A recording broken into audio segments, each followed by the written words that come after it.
سواس ما و خیر بو ما و خیری هرچو که ما گوستانو کی سمات موسرامی Şimdi tu veş biş maz xeyramê ayk ma goşterênî tamaşez kenî şma pür xeyramê eşmû ma serê tarihê zazan qalkenî û ma serê atan ma ser tarih zazan qalkenî ma mecburî tarihê ay milletekî nezdî zazana cîranê zazanî ma qalê jî zkenî bilhassa makalî İmparatoriya Selçukyan kenî. Ma Türkiye zvajî semede ki herkes bişin fêm biku û fehm biku. Bu hepiniz hoş gelmişsiniz. Bu akşamki konumuz Bünyamin Ustad'la ben yöneteceğiz. Ve aynı zamanda sizlere Zaza tarih konusunda bazı açıklamalarda bulunacağız. Özellikle Zaza tarihinin 1000 yıllarından 1300'lere kadar hatta 1500'lere kadar yapabilirsek yapacağız. Çünkü tarih bir seferden özellikle Zaza tarihi bir çırpıda anlatılamaz.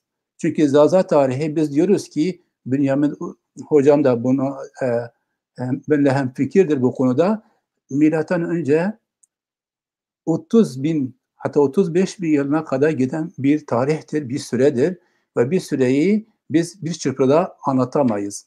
Ondan dolayı biz Zaza tarihini bundan sonra bu konunun uzmanlarıyla bölüm bölüm, dönem dönem alıp anlatmaya çalışacağız ki bütün bizi dinleyenler tabii bir de Zaza halkı özellikle ve Zaza gençleri Zaza halkının tarihini tam iyi bir şekilde anlayabilsin.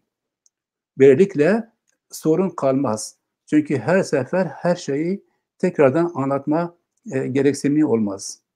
Bugünkü konumuz Selçuklulardan söz edeceğiz. Çünkü Selçuklular genellikle birçok Zaza aydın hatta gençlerin nezdinde Zazalardan oluşan bir imparatorluktur. Ya da Zazalarla karışık bir imparatorluktur. Bu biraz karışık olduğu için bunu açıklamaya çalışacağız. Bünyamin hocam diyordum ki bugünkü konumuz Selçuklulardır. Selçukluları seçtik. Yani seçmemizdeki nedeni bir takım açıklamaları getirmektir. Çünkü bazı aydınlarımız hatta Zaza halkı ve gençleri Selçukluların Zazalar olduğunu düşünüyor. Veyahut Selçuklulara Zazaların karışımı bir imparatorluk olarak yorumluyorlar. Bu konuda ilk sorumuz şu olacak size. Selçukluların çıkışı ve Orasan yöresine doğru yayılım dönemini anlatabilir misiniz? Şimdi Selçuklular kimdir? Selçuklular adından da belli oluyor. İşte babaları Tuğrul ve Çağrı Beylerin babaları, dedeleri mi, babaları mı bu adla olduğu için bir oymaktır. Şimdi Selçuk Bey'in adından ötürü işte Selçuklar denmiştir. Ama Selçukların Merv ve Serahes kentlerinden batıya adım attıkları bölgenin tümü Zazaların olduğu topraklardır. Tabii evet. O günkü konjektürde daha önce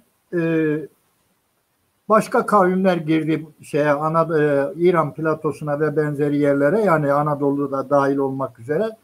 Bu bölge zaten yıkılmışlar. Ama yani Selçukluları bir imparatorluk olarak ben görmüyorum. Çünkü azınlıktadırlar. Moğollar gibi. Moğollar da Cengiz Han geldi 11 yıl içinde bütün Ön Asya'yı, Asya, Avrupa'yı fethetti.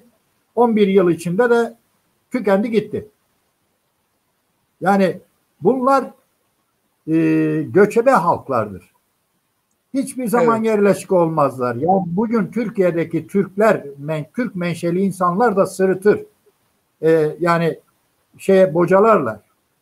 Ama bizim gibi yani Zaza halkı gibi yerleşik kültürden gelen toplumlar, mesela İranlı olsun, hani Arap olsun, Mısırlı olsun, Çinli olsun, dağlara çekilse de, kaçsa dağlara, orada da yine yerleşik hayata devam eder. İstilacı değil yani. Evet. Evet. Yani Selçuklular bugünkü İran coğrafyasının doğusunda Maverayn Nehir'de ortaya çıkan aşiret devletidir. Yani ben öyle görüyorum. Evet. Selçuklular diyorsun. Peki bunun kurucuları kimdir? İlk İşte onların kurucusu. kurucusu Çağrı ve Tuğrul Bey kardeşlerdir. Çağrı ve Tuğrul Beyler Akıncı kuvvetleriyle beraber defalarca İran platosuna girdiler. Yani kısa sürede ta Doğu Anadolu'ya kadar geldiler. Yani bugün kuş uçuşuyla Türkiye'nin doğusundan batısına kadar Maverayn Nehir'den Doğu Anadolu'ya gelmek demektir. Yani bu 1000 kilometreden 1500 kilometreye yakın o civarda olan bir mesafedir. Ve Evet. düzlüklerle kaplıdır, genellikle böyle düz ovalarla kaplı olduğu için Elbruz Dağları hariç rahatlıkla gelebiliyor. O akınlar devam edebiliyor. Doğu Anadolu'ya gelmişler. 1039'da keşfetmişler oraları. Daha sonra ana kuvvetle Alparslan geliyor batıya. Evet. Peki Alparslan'ın şimdi şöyle bir durum ortaya çıkıyor.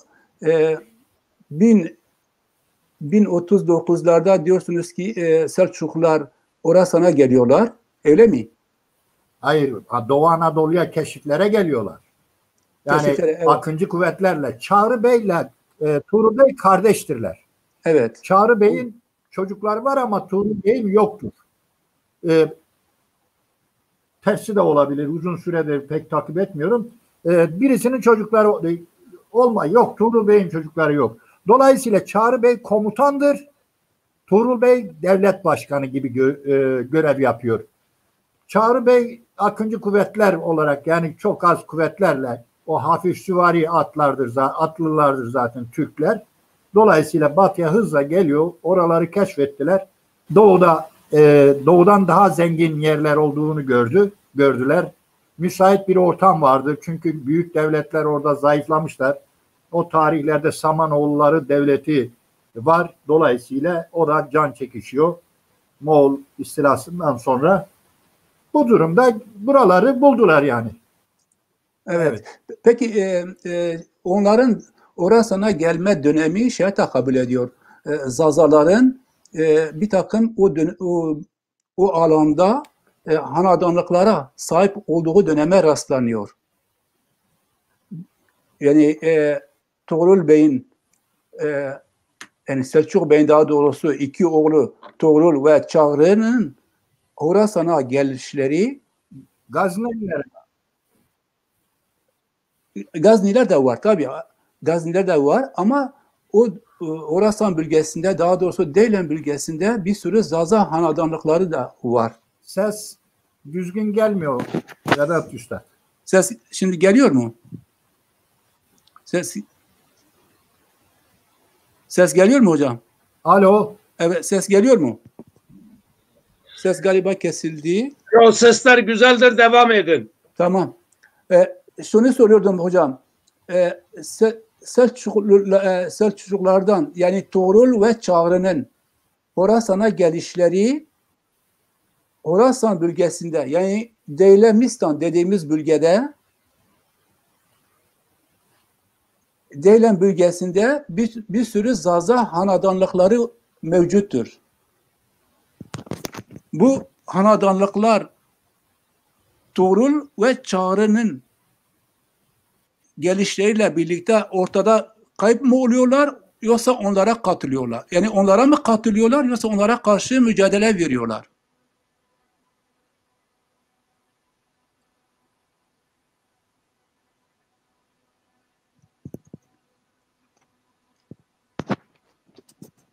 Bilemiyorum Hoca, ses geliyor mu size? Ses gelmiyor. Bünyamin Hoca ses geliyor mu? Şimdi geldi. Evet. Şunu soruyordum. Tuğrul ve kardeşi Çağrı'nın Deylemistan'a geldikleri dönemde görüyoruz ki Deylemistan'da bir sürü Zaza hanedanlıkları var. Bu hanedanlıklar Tuğrul ve Çağrı'nın emrine mi giriyorlar, yoksa onlara karşı kendi varlıkları için mücadele mi ediyorlar? Şimdi Selçukluların kuruluşu Dandaneken Savaşı'ndan sonra ortaya çıkıyor. O Gazneli Mahmut'la Evet, biliyorum. evlendikten sonra güç kazanıyorlar. Tabii o bölgede Mavera Nehir bölgesinde tümüyle eline geçiyor. Tabii bu arada da Pencap'a kadar yayılmış oluyorlar. Daha önce de dediğimiz gibi kontrol ettiler İran platosunda. Küçük devletler var. İşte bu nedir? İslam imparatorluklarından Abbasiler çökmek üzeredir zaten. Zayıflamışlardır. Dolayısıyla o tarihlerden sonra güç kazanınca devlet, yani Dandanekan 1040 yılında yapılan Dandanekan Savaşı'ndan sonra Selçuklular resmen kuruluyor. Bu sefer batıya doğru istilaya başlıyorlar yani. Evet. Dediğim soruya bakılırsa yani orada zaten Kastinyan diye bir komutanımız var o tarihlerde. O da pek varlık gösteremiyor. Çünkü güç fazla yok orada. Dağınık vaziyette yaşıyorlar. Küçük beylikler halindedirler. Öyle Hasan Sabbah da o aralarda oralarda şey yapıyor. Tabii Moğollar sırasında da o hakimiyeti vardır. Yani kısacası orada bir varlık gösteren devlet Selçuklara, o ivme kazanmış olan Selçuklara karşı koyacak güçte kimse yok. Evet. Yani bu demek oluyor ki o dediğiniz yıllarda, yani 1940'tan sonra Selçuklu İmparatorluğu kuruluyor. 1040'larda. Nasıl? 1900 değil, 1040'larda. 1040 yılında. Ama şöyle bir durum da var. Onlar, yani Tuğrul ve Çağrı Deylemistan'a geldiklerinde tamam, bütün o bölgeyi kendi hakimiyetlerinin altına alıyorlar ve aynı zamanda Bağdat, İspahan, Kirman'da ve hatta Anadolu'ya kadar hükümdarlıklarını sürdüren Büvey hanedanlığı var. Büveyler de biliyoruz ki Zazalar idiler. Peki bu Tuğrul ve Çağrı'nın Büveylerle olan ilişkileri nelerdi? Orada pek geniş bir bilgi yok. Yani detaylı eğer biliyorsanız katkıda bulunursanız sevinirim. Yani Büvey oğulları pek varlık gösteren bir şey değil. Ses gitti gene.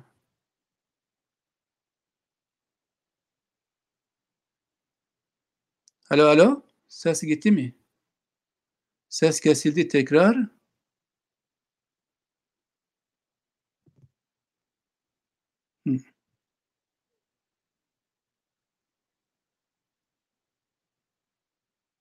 Ses kesildi tekrar. Bünyamin abi çıkın, yeniden girin. Bünyamin abi. Evet, Bünyamin abinin telefonunda sorun var. Evet, Bünyamin abi yeniden girin. Ses geldi. O zaman ben devam edeyim burada biraz Bünyamin Hoca'nın yerine. Sonra Bünyamin Hoca geldi mi devam ederiz. Şimdi 1040 yılında Dandanakan Merv şehrine yakın yerde Oğuz boylarından Selçuklular gelip yerleşiyorlar ve Merve'den itibaren Selçuklular Selçuk'la birlikte Büyük Selçuk kumandanı kendi boyunun, yani aşiretinin başında olarak çocuklarıyla birlikte Tuğrul ve Çağrı ile birlikte bütün Orasan ve Deylemistan dediğimiz bölgeye hücumlar düzenliyorlar, akınlar düzenliyorlar ve bütün o bölgeyi kendi hakimiyetleri altına alıyorlar. Ve bu hakimiyetleri karşısında tabii ki Bağdat'ta o zamanlar Şii bir devlet yönetimi vardı. Devlet yönetimini o dönemlerde Zazalardan oluşan Büvey hanedanlığı bulunuyordu. Ve orada o dönemki halife de Şiilerden rahatsızdı. Ona karşı Büveyleri iktidardan uzaklaştırmak için onları devlet yönetiminden, hatta inanç, din yönetiminden alıkoymak için elinden geleni tabii yapıyordu ve Selçukluların gelişimi, yeni bir gücün ortaya çıkışı bu halife için kaçınılmaz bir fırsattı. Bünyamin Hoca gelir galiba.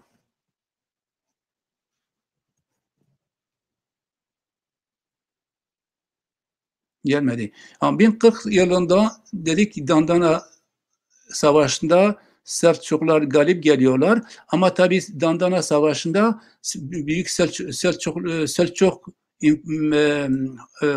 Selçuk Han kendisi yoktur. Selçuk kendisi 1007 yılında 100 yaşlarına yakın bir dönemde ölmüştü. Yerine oğlu Tuğrul Bey ve Çağrı Bey geçmişler. Onlar hocam diyordum ki Selçuk 100 yaşında 1007 yılında ölmüştü. Yerine oğlu Tuğrul Bey ve Çağrı Bey geçmişlerdi. Ve onlar Merv yakındaki Dandanakan Dandanakan savaşına galip geliyorlar. Savaşı kazanıyorlar ve Deylemisine doğru ilerliyorlar. Ve aynı dönemde Bağdat'taki halife onlara haber gönderiyor. Diyor ki gelin beni ve bir nevi İslam'ı bu Şiilerden kurtarın. Şiiler dediği kişiler de Büvey hükümdarlarından Zazalar idiler ve Şii'diler. Ama Zazalar orada hüküm sürdürdükleri dönemde yani 934'ten 1056'ya kadar hiçbir zaman din, ırk ayrımı yapmadan eşit bir şekilde herkese karşı aynı yöntemlerle yani devleti ve kendi imparatorluklarını yönetmeye çalıştılar. Ve Zazalar idiler. Ama Selçuk, Tuğrul ve Çağrı'nın gelişi, yani Deylemistan'a gelişi halife için kaçınılmaz bir fırsat idi. Ona gönderiyor, elçi gönderiyor. Yani halife Tuğrul ve Çağrı'ya elçi gönderiyor. Diyor ki gelin beni bu Büveylerden kurtarın. Yani kısacası böyle oluyor. 1040 yılından sonra hatta 1060 yıllarına doğru geliyoruz ve elçi gönderiyor. Elçiler Tuğrul ve Çağrı'na halifenin istemlerini iletiyorlar. Onlar da kabul ediyorlar ve ordularını Büveylere yönlendiriyorlar. Ve Büveyler bir nevi savaşmadan kabul ediyorlar. Yenilgiyi kabul ediyorlar. Onların hakimiyetini kabul ediyorlar ve Büveyler de o zamanlar 3 imparatorluk şeklinde 3'e bölünmüşlerdi. Bağdat'taydılar, Fars ve Kirman'da bulunuyorlardı. 3 kola bölünmüşlerdi ve ilkin Bağdat onların yani Tuğrul ve Çağrı'nın egemenliğinin altına girdi. Ondan sonra Kirman ve Fars giriyor. Ve böylelikle görüyoruz ki Selçuklular Bağdat ve İran'a gelip hakim oluyorlar. Ondan sonra evet, doğrudur. Evet, öyle bir riska vardır. Tabii. Ondan sonra Tuğrul öldüğü zaman zaten oğlu yoktur. Çağrı'nın oğlu var, Süleyman Şah. Süleyman daha genç yaşta olduğu için bir de oğlu Alparslan var tabii. Süleyman'ın tahta geçmesi gerekirken Alparslan karşı çıkıyor. Onu zorla iktidarı kendisi alıyor Alparslan. Ve kendi babaları öldüklerinde 1063'te öldüğünde doğrudur. Ve nedir ismi? Alparslan kendi hükümdarlığını ilan ediyor ve tahta geçiyor. Ve onun vermiş olduğu mücadele yani savaşlar, kazandığı savaşlar karşısında Bağdat halifeliği onu kabul ediyor ve onun adına hutbeler okuyor ve bir takım önemli sembolik olarak ona ünvanlar takıyor, ünvanlar veriyor. Koruyuculuk payesini veriyor. Evet, İslam'ın koruyucusu sembolünü ona yapıyor, veriyor. Ve Alparslan aynı zamanda bu sefer Mısır'da Fatimeler var. Fatimeler Şii grubunda, Şii dediler ve halife bunlardan rahatsızdır. Diyor ki Müslümanları, yani Sünniliği Şiilerden kurtarın ve Mısırlara karşı, yani Fatimelere karşı savaşa girmenizi istiyorum. Ve ondan dolayı Alparslan kalkıp Halep'e doğru giderken Halep'te işitiyor ki Bizans kralı şeye doğru geliyor. Malazgirt tarafına bir orduyla geliyor. Ve kendisi Halep'ten dönüyor, Diyarbakır'a doğru geliyor ve Malazgirt meydan muhaberesinde karşılaşıyor. Bizans kralıyla karşılaşıyor ve savaşı kazanıyor. Ondan sonra çünkü o dönemlerde o Türk boylarının kurallarına göre alınan ganimetler, fethedilen ülkeler, kasabalar, köyler filan o kabilenin önde gelen adamları ya da o askeriyenin kumandanları arasında bölüşülüyordu. Fethedilen bölgeler, ülkeler onlar arasında bölüşülüyordu. Ve Alparslan Malazgirt'e galip geldiği için kendi kumandanlarına Anadolu'nun çeşitli bölgelerini her birine bir bölgeyi yapıyor. Fethetmesi için emir veriyor. Ve Anadolu'yu zapt etmeye gidiyorlar. Fethetmeye daha doğrusu gidiliyor.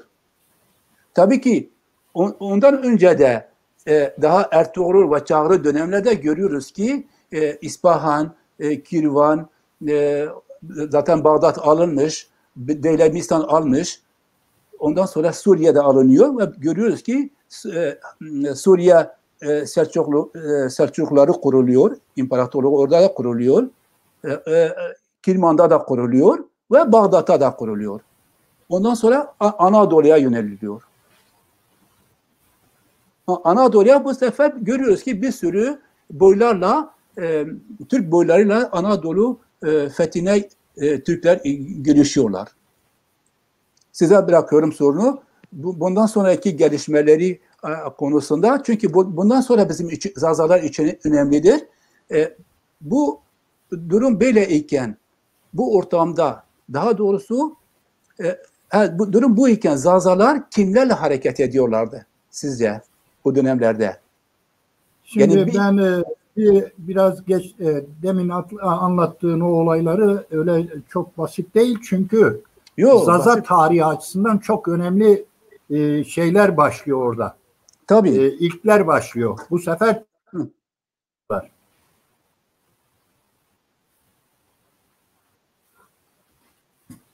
şimdi o Abbas halifesi, tabii doğru, oraya kadar katılıyorum. Aynen katılıyorum. Kirmanşah denilen bölge bugün Pakistan'daki bölgedir. O Güneydoğu İran bölgesidir. Oranın kılıçları da kılıçları, mızraklarının çeliği çok ünlüdür. Kirmani diyorlar kılıcınız. Evet. Olarak şunu söyleyebilirim. Bir ek olarak Tuğrul ve Çağrı Beyler dediğiniz gibi Halep'e geliyorlar. Orada duyuyor tabii. Çağrı orada. Tuğrul Bey Doğu Anadolu'dadır. Etrafında, yanında 3000 kişilik bir süvari grubu vardır. Dolayısıyla Halep'e doğru gidince duyuyor ki Roman Diyojen gelmiş Malazgirt'e gelmiş. Bugünkü Ahlat yakınlarında Malazgirt. O oradaki yanındaki 3000 kişilik kuvvetle gelirken sağa sola haber veriyor. Ama bu coğrafya tamamen Zaza coğrafyasıdır. Evet. Yani tabii ki içinde Ermeni nüveler var, Kürt dediğimiz Bajnavi Bohtan nüveler var. Ama çok yoğun Zaza nüfusu var. O yerli nüfusun şeyi, yani Bizans İmparatorluğu'ndan doğal olarak daha önce Selefkoslardan, Roma'dan, İskender'den çok çektiği için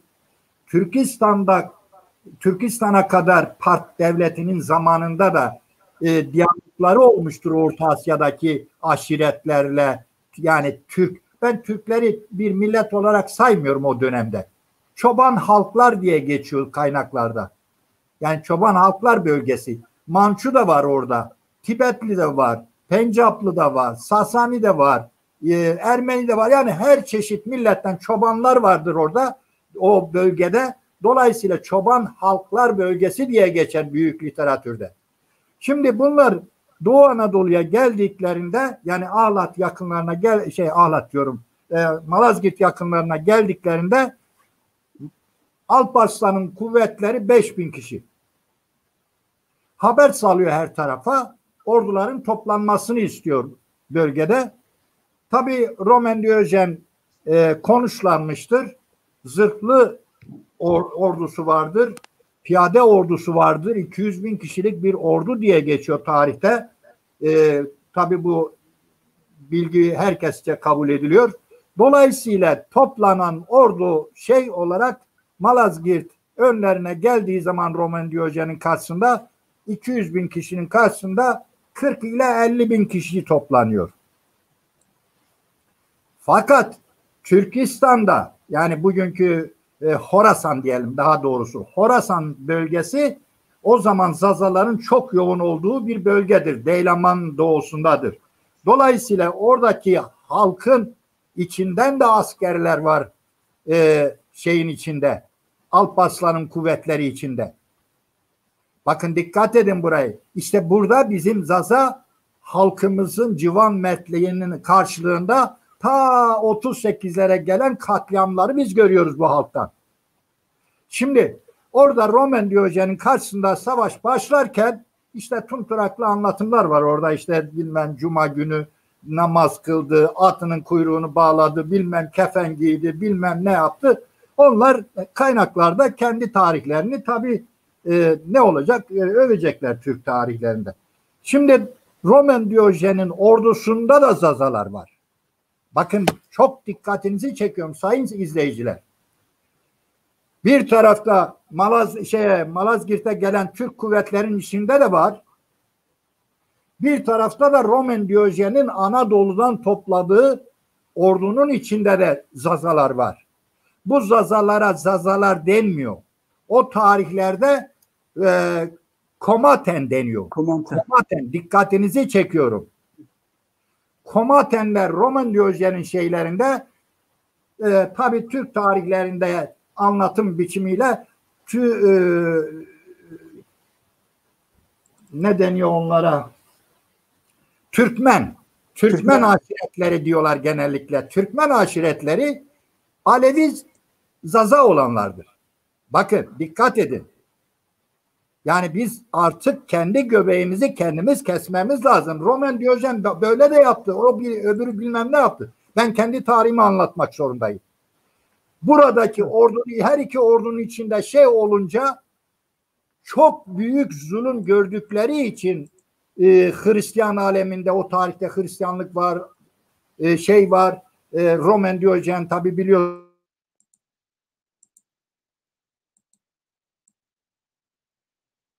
Ses yine kesildi hocam.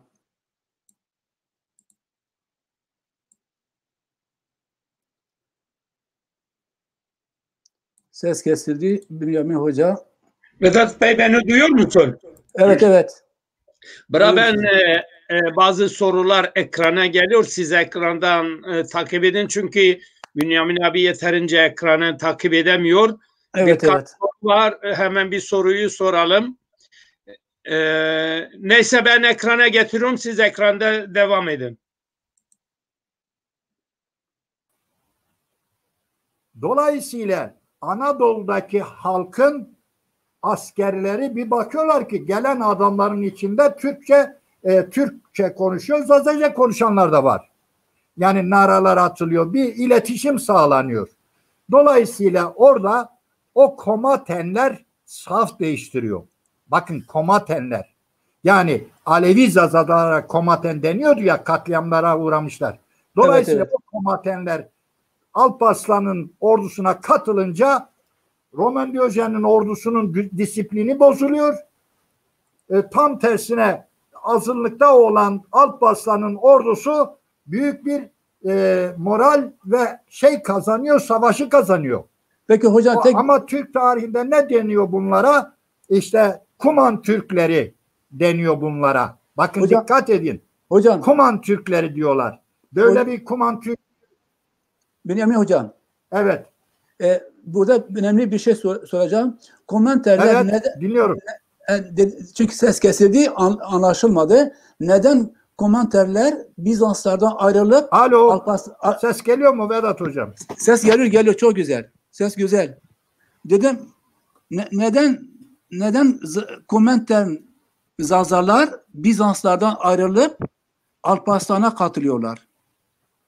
Neden? Anlaşılmadı. Tamam, anlatıyorum. Ya bu ses nedir? Perişan ediyor. Evet. Ses geldi mi hocam? Soruyu anladınız mı? Soruyu anladınız mı? Komanterler neden Bizanslardan ayrılıp tamam, evet, sorunu anladım. Çok güzel. Anlatın o zaman. Sizi dinliyoruz. Aynen. İşte dedim ya, İznik konsülünde yani 395'ten beri habire katliamlara ataları uğramış komatenlerin. Evet. Soruyu anladım. Şimdi komatenler Anadolu'daki Alevi Zazalardır. Anlatabiliyor muyum? Tamam. O tarihlerde Anadolu'nun %80'i 90'ı Zaza Aleviydi. Yerli halk. Biraz sonra beylikler dönemine geldiğimiz zaman onun daha şeyini göreceğiz. Detayını göreceğiz. Şimdi komaten denilen kesim Alparslan'a katılınca Roman Diyojen'in morali bozuluyor, disiplini bozuluyor, sayısı azalıyor. Yani kısacası sistemi bozuluyor. Alparslan da tersine moral kazanıyor. Hafif süvari olduğu için ülkesinden ta Merv'den gelen o 1000 kilometre gelmiş, sağa sola dağılmış, yorulmuş. Sonra hafif süvaridir. Ateşli silahlar Roman Diyojen'de var. Evet. Dolayısıyla gücüyle Alparslan kazanıyor. Türk tarihçileri bunu ne yapıyorlar? O komatenlere Kuman Türkleri güya Kuman Türkleri işte şeylerde varmış da Bizans ordusunda o Kumanlar katılmış, bu dengeyi bozmuşlar. Orada doğru dürüst bir Kuman denilen bir topluluk öyle tabii vardır ama Balkanlardan gelen askerler içinde vardır. Dolayısıyla öyle yoğun bir güç yoktur. Ama yerli halk da Alparslan'a pek ses çıkaramadığı için ne oluyor? Baskın oluyor. Bakın Türk tarihinde eğer orada Zazalar yardım etmeseydi Alparslan'a kazanamazdı. Nokta. Peki. Birinci yardımımız o oldu. Evet. Bakın peki yoksa hocam, tarih değişecekti. Yoksa Alparslan bir daha belki Türkler o bölgeye sokulmayacaktı. Evet. Peki hocam burada bir soru. Fatimiler. Yani Zaza çocuğu, Zaza gencimiz bunu bilmesi lazım. Doğrudur. Peki hocam burada bir soru. Şimdi Alparslan tabii ki Mısır'daki Fatimiler, yani Şii Fatimiler daveti, onların veziri Alparslan'a demişti ki gelin size buradaki hükümdarlığı yani nedir ismi, devlet yönetimini size bırakacağız. Ondan dolayı oraya hareket etmek istedi, gitmek istiyordu. Ama sonuçta gitmedi. Peki bu Fatimiler, Mısır'daki Şii Fatimiler Zazalarla ilgisi nedir? Bir ilgisi var mı? İlgisi yok. İlgisi yok. Yani Filistin bölgesinde Zazalar olabilir, o şey yani çok azdırlar. Ama Fatimiler Hazreti Ali'nin hanımı, peygamberin yani İslam peygamberinin kızı Fatıma'nın soyundan geldikleri için bunlara Fatimiler deniliyor. Bunlar Arap kökenli. Mısır'da azınlıkta olan bir zümredir. Mısır'a hakim olmuşlar o dönemde. Bu detayı fazla üzerinde durmuyorum. Ben böyle detaylarla zamanımı harcayamam bu yaşta. Tabii. Peki bir soru daha sormak istiyoruz. Bu hiçbir yok. Hasan Sabah'la yani öyle bir kayda değer bir şeyi yok. Değeri yok. Tamam. Peki başka bir soru. Bu Deylen bölgesindeki yani Elbruz dağlarındaki o kalede bulunan Hasan Sabah, biliyorsunuz Hasan Sabah kendisi Yemenli bir kişiydi. Yemen'den kalkıp gelip Deylemistan'daki kaleyi görmüş ve oraya o kaledeki adamları onlara karşı savaşa girdi. Onları yendi ve yerlerini aldı. Peki bu adam kendisi Zazay mıydı? Yani kökeni Zazay mıydı, değil miydi? Değil. Soruları anlaşılmıyor ki. Evet. Hasan Sabah Zazay mıydı, değil miydi hocam?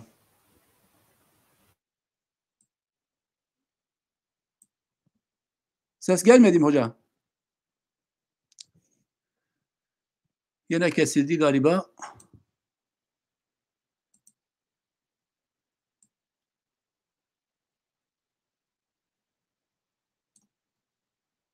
Şimdi sayın seyirciler, galiba Bünyamin Hoca'yla irtibatımız kesildi. O gelene kadar hazır geliyor. Gene gitti.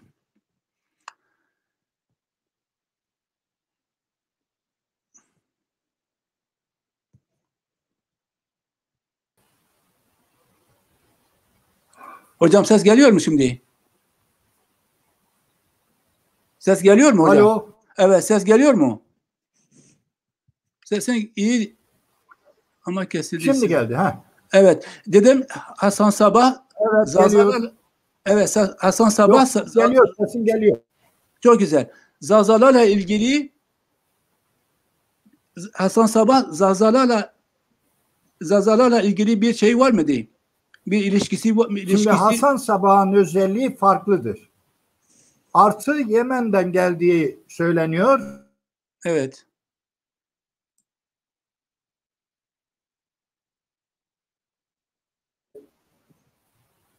Anlatıyorum. Anladım sorunu. Evet. Şunu da bilmelisiniz. Sevgili Zaza kardeşlerim. Vaubreyni. Deylam'da yerleştikten sonra Zazalar dağlık bölge olduğu için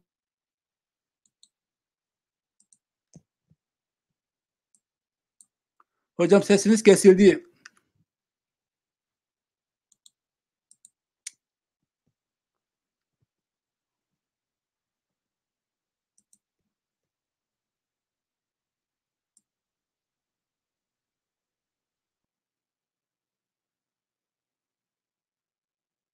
orada geçim sıkıntısı olduğu için çoğalmışlar, taşmışlar İran platosuna da. Dolayısıyla Sasaniler devrinde devlet kurmuşlar, Partlar zamanında devlet kurmuşlar. Bunlar yıkıldıktan sonra bunların ardılları orada Partlar zamanında değil de Sasanilerin zamanında şey yapıyorlar. Perslerin ve Sasanilerin zamanında orduya katılan paralı asker olan Zazalar Yemen'e gittiler. Bakın Zaza kardeşlerim, biz kendi tarihimizi bilmediğimiz için şu anda bu programı izleyen kimse de beğenip paylaşmıyor. Bilmiyorsunuz, anlatıyoruz. Biz görevimizi yapıyoruz. Siz paylaşmazsanız kimse duymayacak. Yarın da ben nalları dikersem ne olacak? Veya arkadaşlar biz hepimiz zaten 60'ın üzerindeyiz. Lütfen bakın dinleyin. bugünkü Yemen'in büyük bir kesimini, yani direniş gücünü oluşturan, hani Suudilerle çarpışıyorlar ya şu anda. Kimler? Yemen'de Huşiler. Huşilerin bazı kaynaklardan oraya giden Zaza askerlerinin kaldıktan sonra çoğalan aşiretler oluşuyor.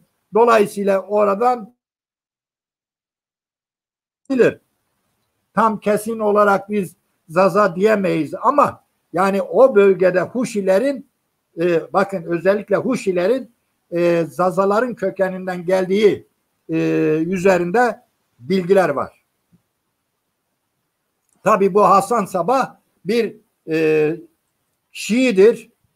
Alevi'nin bir versiyonudur Şiilik. Dolayısıyla oradan bizim gönlümüze su serpiyor. Tabii ki doğal olarak Zazaların önemli bir şahsiyeti diyorum ben ona. Çünkü Abbas halifesine de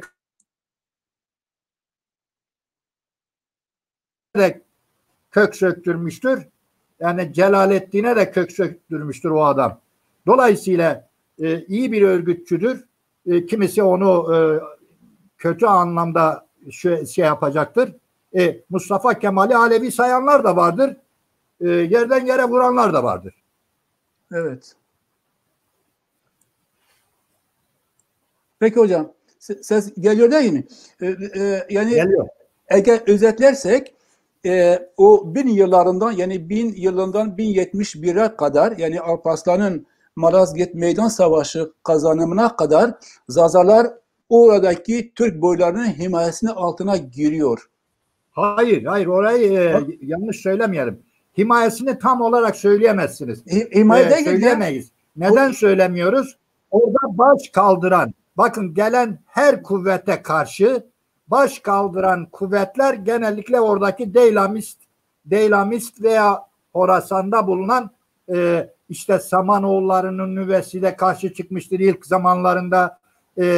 Orada kurulan, diyelim ki biz sadece Zeydileri, işte Partları, şunlar bunları biliyoruz ama onun ötesinde Samanoğulların da çoğu, yani halkın içinde büyük oranda bir halk kesimi Zazadır.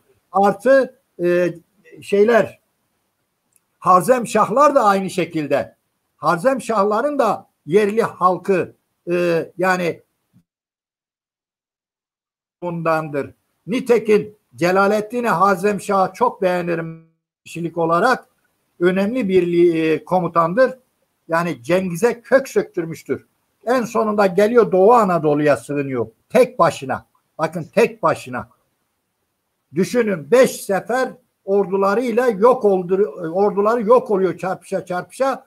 Tek olarak dağlara kaçıyor. Hindistan'a kaçıyor. Doğu Anadolu'ya geliyor. Sonunda bir mağarada eşkıyanın yanına sığınıyor. İşte orada ateş görüyor. Giriyor mağaraya. Üstündeki güzel elbiseleri gören eşkıya geceleyin kafasını koparıyor. Evet. Yani eğer özetlersek her ne kadar Zazalar o coğrafyada var idiseler, gelen Türk boylarına karşı onların himayesine girmiyorlar. Herkese, sadece Türk değil. Evet.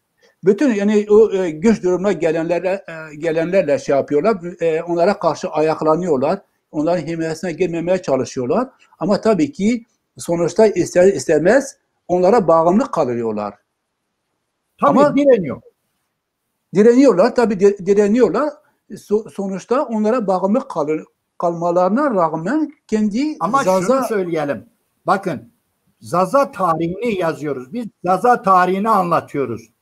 Yani evet. Zaza halkı öyle miskin, öyle edilgen, öyle şey değil o tarihlerde. Tabii. Ta zamanına kadar bakın.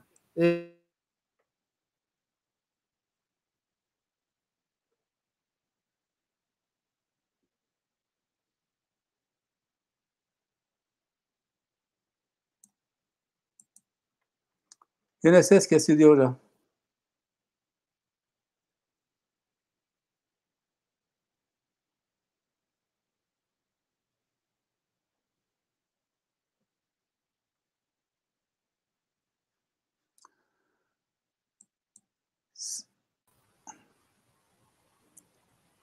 Alo. Evet, ses geliyor hocam. Heh. Bak şimdi şunu Zaza genci şunu bilmeli. Her ne kadar Türklerin Orta Asya'dan çıkıp Türkistan Horasan'a girdikten sonra kabul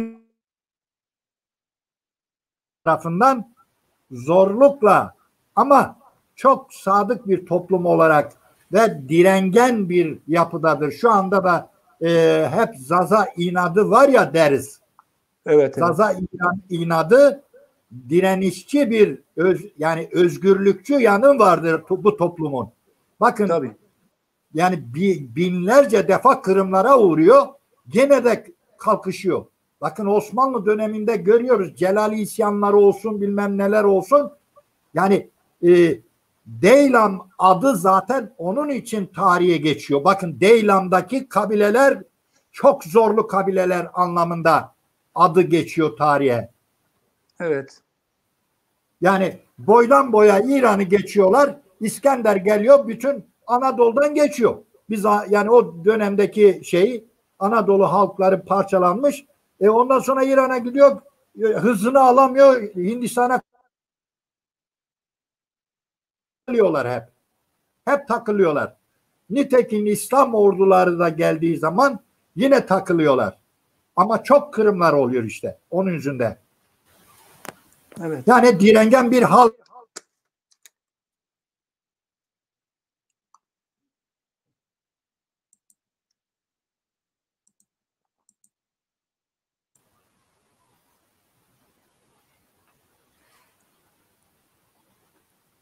Ses geliyor mu hocam? Evet devam edin. Zazalar o dönemlerde dirençli bir halk, direngen bir halk olarak Aynen. devam ediyorlar. Aynen. Peki bu Anadolu'ya gelen dönemlerde yani Alparslan'ın kendi hükümdarlarına Anadolu'nun çeşitli bölgelerini fethetme emri verdikten sonra oradaki Zazalar görüyoruz ki birçok bölgede yani vardırlar ve birbirinden ayrı şekilde hareket ediyorlar. Nitekim bu kumandanların farklı olmaları, çoğulcu bir şekilde oralara gidişleri de Zazaların çeşitli kumandanların ya da o kumandanlarla birlikte hareket edişlerini görüyoruz. Doğru mu acaba bu? Yani, doğrudur. Şöyle doğrudur. Yani öyle doğru derken peşinen kabul etmek değil de. Tabii. Şimdi Anadolu'ya geliyorlar. Evet. Görmüşler ki, zulüm görmüşler ki Romalılardan, yani Roma ve Bizans'tan, Selefkoslardan, İskender'den, evet. Anadolu halkı çok zulüm görmüş. Her toplumda. Evet. Şimdi düşünün. Bir tarafta Bizans'ın kötülüklerini yaşamış o güne kadar. Şimdi Horasan'dan kardeşleriyle birlikte gelen bir kuvvet var. Yeni tanışmıyorlar. Kötülük görmemiş o zamana kadar. Evet. Dolayısıyla tıpkı dikkat edin Türkler de direngen bir halktır. Neden? Bakın Çinliler Talas Savaşı'na girerken Araplarla Müslüman ordularıyla Müslüman orduları zayıftır aslında. Çinliler yenecek güçtedir. Türkistan'ı onlar işgal etmişler. Mavera Nehir'e geliyorlar. Talas'ta Türk yerli halkı Çinlilerden çok çektiği için yeni kuvvet olarak Araplara yardım ediyor. Dikkat edin, aynı benzeşiyor o olay. Yani Talas'ta Türk yerli halkı Çinlilerin zulmünden kurtulmak için yılana sarılıyor. Yeni bir düşman var ama kötülük görmemiş. Nitekim orayı aldıktan sonra Ukbe bin Nefi kafalardan kaleler yapıyor Türklerin kafalarından. Dikkat edin. Evet, Alparslan da bizden fayda gördü.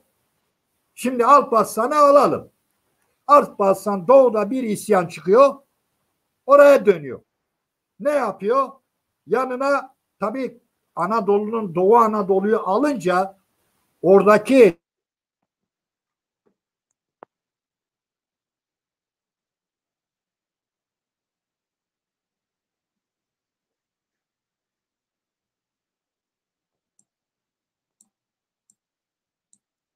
Ses yine kesildi hocam.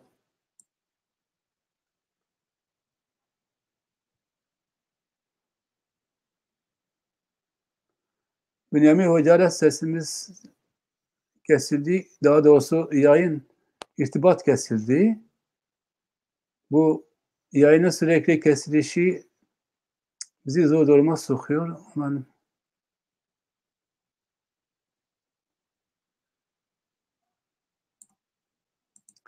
Ve önemli bir döneme de gelmiştik. Çünkü bu dönem Zaza halkı için çok önemli olan bir dönemdir. Asıl olan bu tarihten itibaren Zaza halkının gerçekten Selçuklular döneminde ya da Selçuklularla birlikte ne yaptığıdır.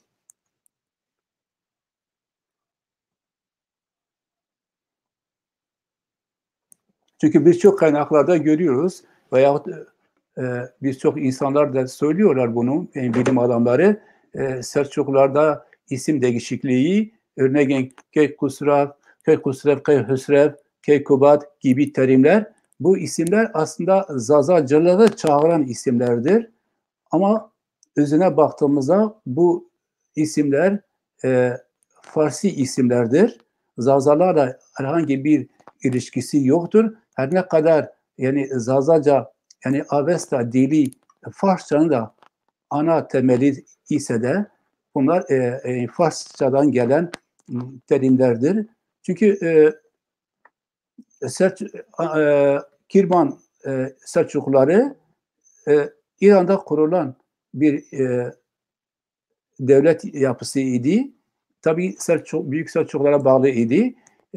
Ve oradaki Selçuklular zamanla Farsçayı, eğer şeye girersek ve dil konusuna, Selçukluların hangi dili kullandığını alana girersek, Selçuklular genel olarak Farsçayı ve Arapçayı kullanıyorlardı. Türkçe dilleri yoktu. Her ne kadar sonra da hocam geldiniz mi? Evet. Vedat hocam kesilince, uzun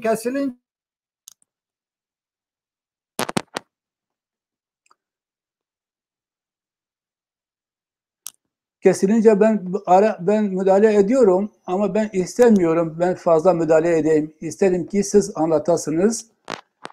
Çünkü sizin anlatmanız bizim ana konunun düz bir çizgisidir.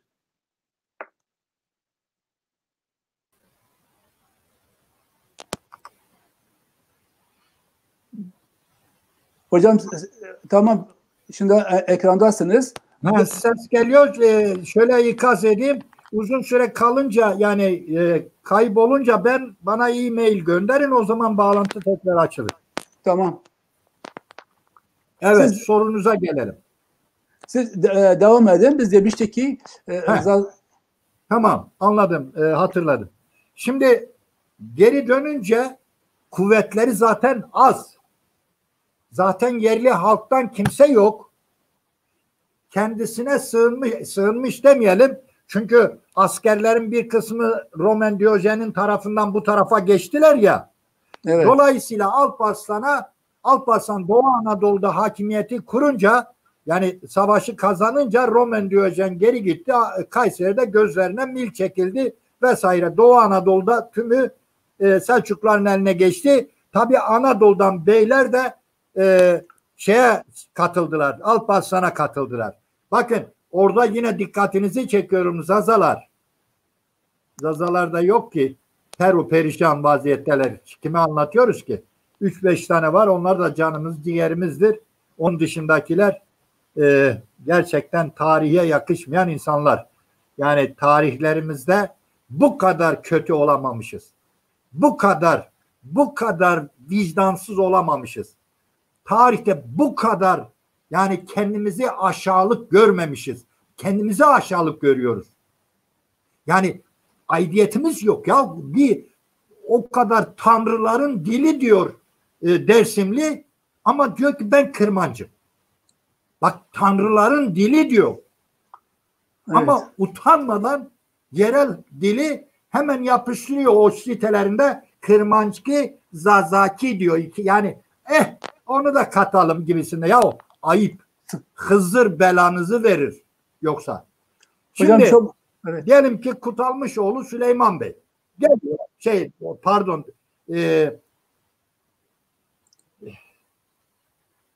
Alparslan'dan bahsediyorduk. Saltuk Bey, Mengücük Bey, Danışment Bey, evet. Çok güzel Zaza generalleridir. Kendi ülkelerinde liderlerdir. Bakın evet. Bunlar kendi beyliklerinin başındadırlar. Alparslan'a katılıp zaten onların sayesinde kazanıyor Alparslan şeyi. Dolayısıyla onlara o kadar güveniyor ki hemen diyor ki aldığınız yerler sizin olsun, bana yıllık vergi verecek şekilde özgürsünüz içinizden. Bakın evet. Bu şekilde bir taahhütte bulununca tarihte böyle durumlar tabii. Mesela Kürt İdris ne yapmıştır? Yavuz'da aynı şeyi söylemiştir. Açık ferman vermiştir Kürt İdris'e. Öldür, kes, biç, ne yaparsan yap. Tarihte bu kadar katliamı yapan başka bir insan yoktur o tarihlerde. Bakın biz kardeş diyoruz, o bambaşka şey. Biz şimdi kanla temizlenmesin istiyoruz. Onlar da utanmalıdır o kardeşlerimiz. Ya gelin biz bir masada toplanalım diye bunları söylüyorum. Yani biz çekmişiz, gene de bir adım atıyoruz. Bakın bizim çocuklarımız dağda ölüyor sizin davanız için. Şimdi bu beylere diyelim ki birisi Erzurum'da işte Saltuk Bey oraya yöneliyor. O ta Kafkaslara kadar ele geçiriyor. O dönemde orada Kürtler var. Kürt dediğimiz Bajnavi, Bohtan, Lazitler var. O Ermeniler, Haylar var. Rumlar var. Yani kısacası bakın dikkat edin. O Kuzeydoğu Anadolu'yu o geçiriyor, ele geçiriyor. Vergisini veriyor Alparslan'a. Peki hocam Orta Anadolu Danışment Gazi. Bakın hocam, Danışment Gazi ileride de adını söyleyeceğiz. Pardon. Tamam. Buyurun. Burada bir soru soracaktım. Şimdi Alparslan'ın ordusuna Zazalar tabii vardır. Ordusunda vardır. Ve Bizans'taki Komenterler Zazalar da katılıyor. Acaba Kürtler var mıdır bu savaş içerisinde? O Bajnavi Botan dediğimizler bu savaş içinde var mıdırlar?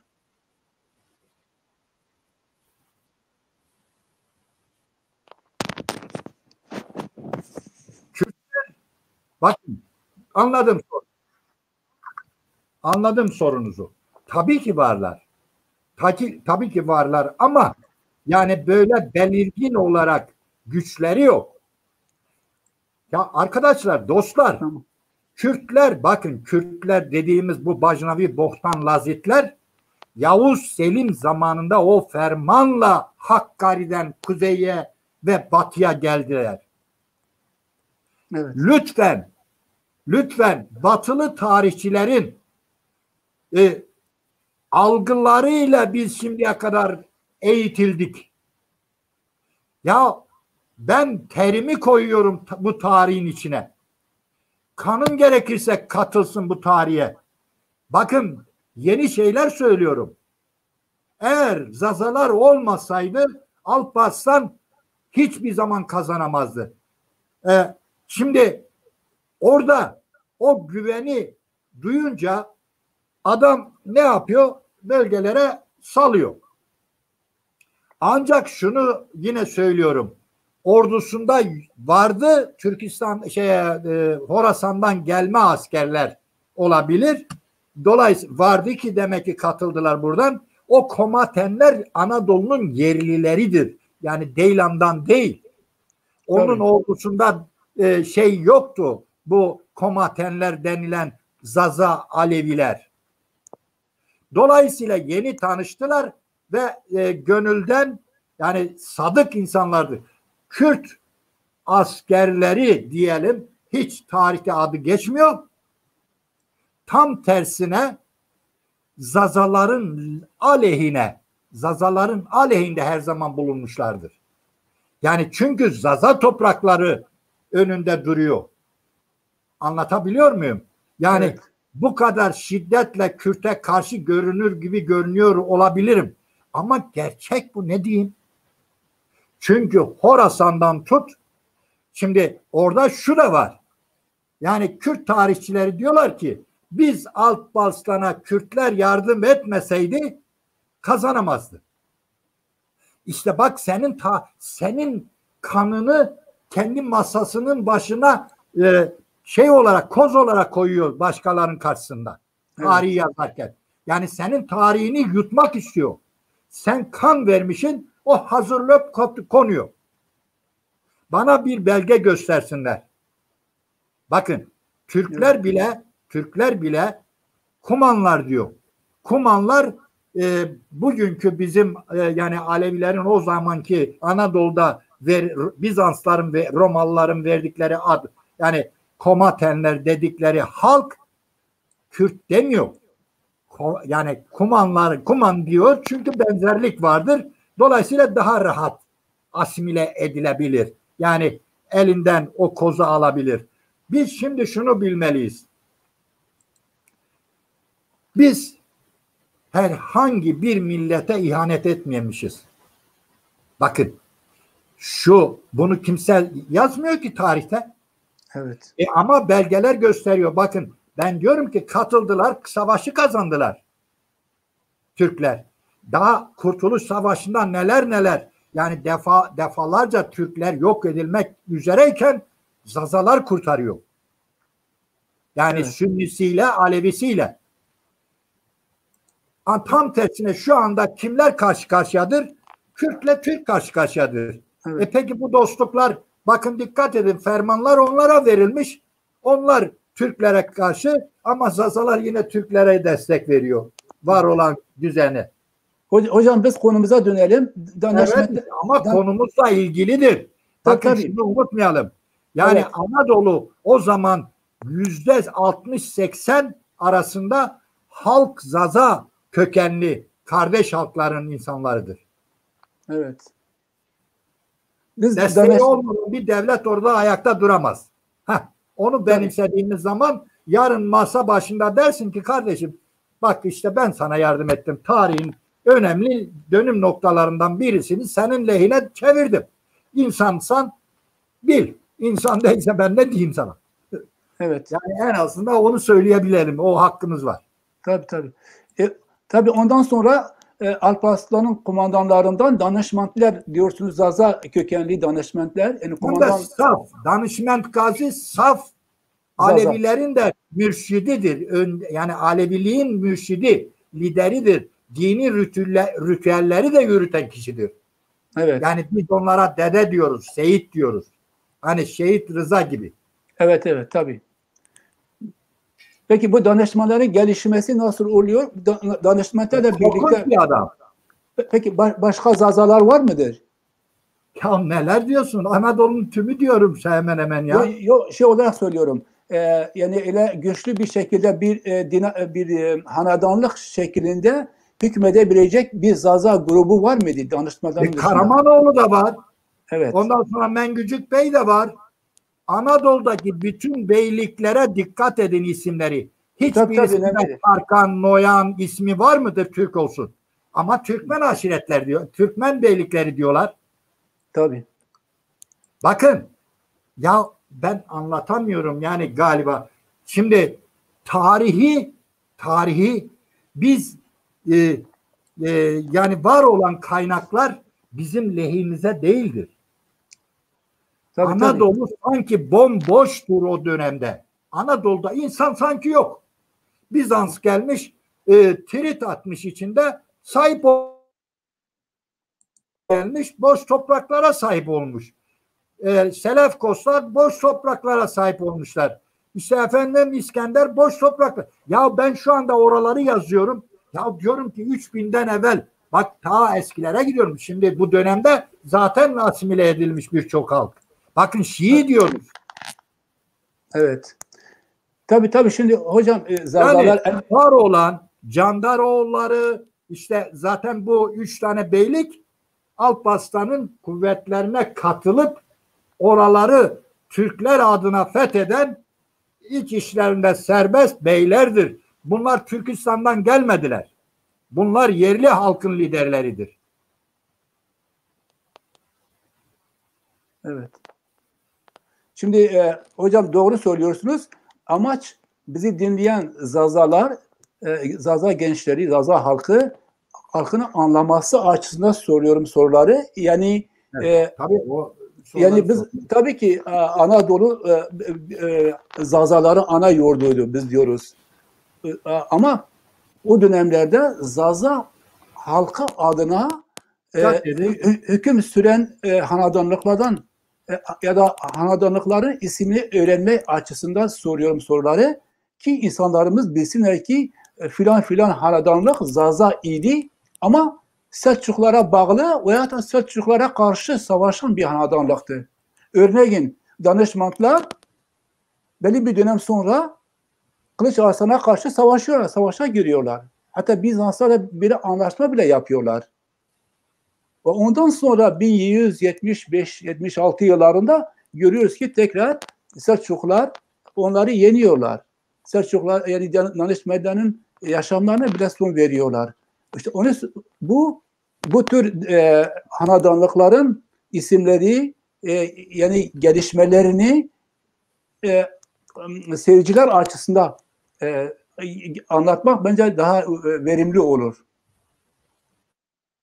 Şimdi Saltuklar da var. Diyelim ki Erzurum'dan ta Erzincan'a kadar Saltuklar var. Ondan sonra Mengüçler var. Danışman siz dediniz. Karamanoğulları var. Bütün bu boylar, bu hanedanlıklar Zaza kökenli. Hocam burada mısınız? Ses gelmiyor. Ses gelmiyor mu? Ha, şeylerden bahsettim. Mengüçler, Karamanlar, Saltuklar. Bunları biraz açıklarsanız bizi dinleyicilerimiz için verimli olur.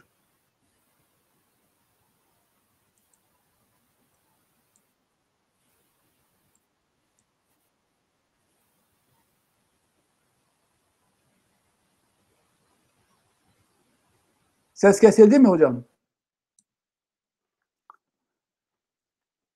Mahmut Yoldaş isterse hocaya tekrar bir link gönder ki tekrar katılabilsin. Şimdi sayın seyirciler elbette buyurun, ki tamam geldi. Geldi mi?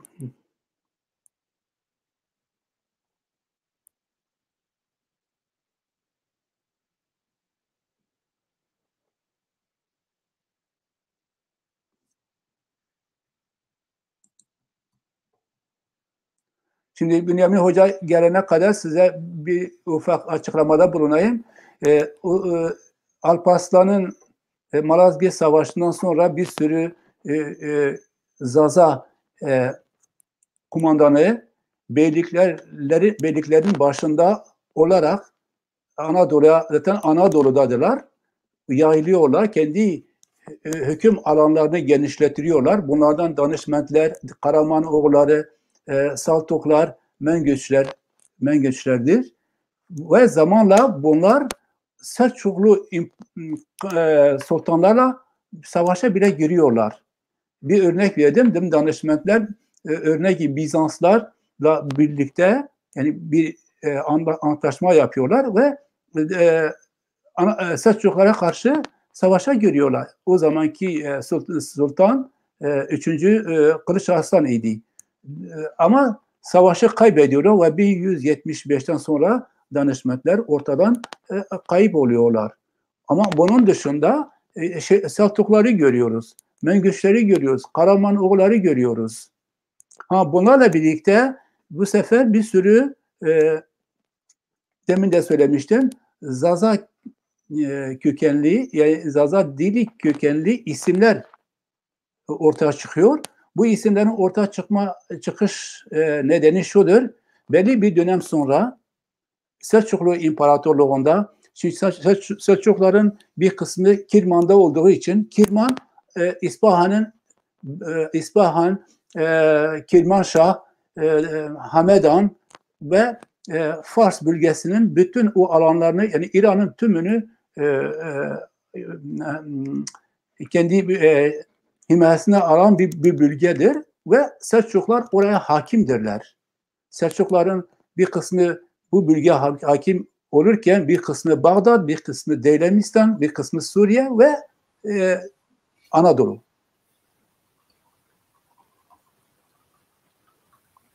Hocam tekrar sizi görüyoruz. Ses geliyor mu? Ses geliyor değil mi? Net görüyorum. Evet, soruyu alayım.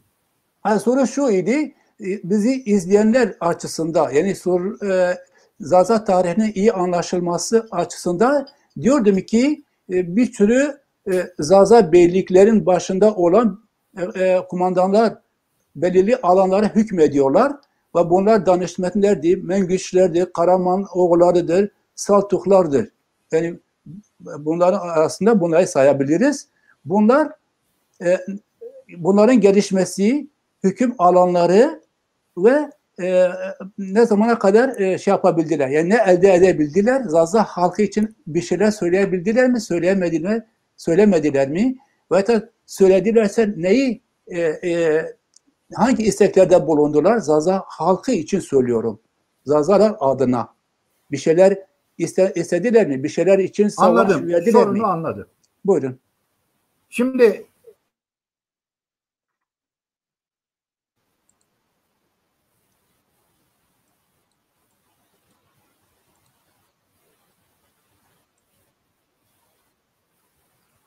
Şimdi fırsat olmadı ki, bakın dikkat edin.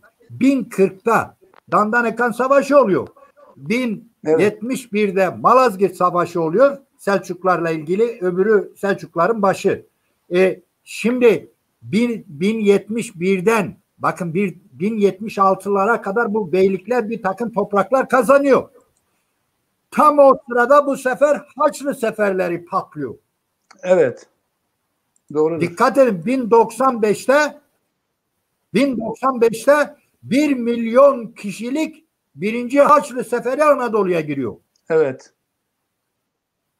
O sırada çelişkiye düşmüşler. Anadolu Selçuklu Devleti kurulmuş.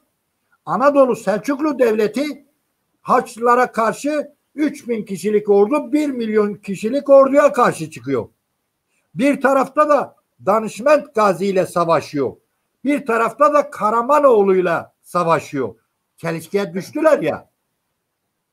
Dolayısıyla işte o isteklere fırsat kalmadan savaştılar. O esnada Haçlı ordusu girdi. Haçlı ordusu giriyor. Bakın dikkat edin. Ey Zaza pısırıkları. En uygun öyle mi diyeyim, yani bilmiyorum. Tabii bu bizi takip edenlerin suçu yok. Biz onlara söylemiyorum. Kendini Zaza görüp, yani Zazaca konuşup utanmadan başka şeyleri yapanlara sözüm. Utanmaz insanlara söylüyorum. Bir avuç insan bizi takip ediyor. Gecenin yarısında bile takip ediyor insanlarımız. Gözlerinden öperim. Küçüklerdir hepsi benden. Kimsenin dedesi takip etmiyor ki bizi. Neyse. Bakın dikkat edin buraya. Haçlı ordusu girdi. Bizans yaraları var. Türkler açısından Anadolu'nun çoğunu ele geçirmiş. Anadolu Selçuklu'ya kurulmuş. Çünkü Büyük Selçuklu kısa sürede parçalandı. Tuğrul Bey öldü. Bilmem ne oldu. 4-5 parçaya bölündü. Şimdi Danışment Gazi ile çarpıştığı halde Danışment Gazi'den bir tarafta çarpışırken bir tarafta da yardım istiyor. Bakın, tarafsız tarihler bunu yazar ki yoktur tarafsız yazar. Çünkü Türk tarihi anlatıyor. Burada öyle bir şey demiyor. Ama bir bakıyoruz ki Yılmaz Öztuna söylüyor bir satırlık diyor ki işte o zaman 1. Kılıç Arslan başladı Anadolu Selçukların başında. Zaten 2. hükümdardır. Daha yeni kurulmuşlar. Karamanoğullarını yenmişler. Orada bir beylik niteliğinde kurulmuş. Şimdi düşünün. Hem savaştığı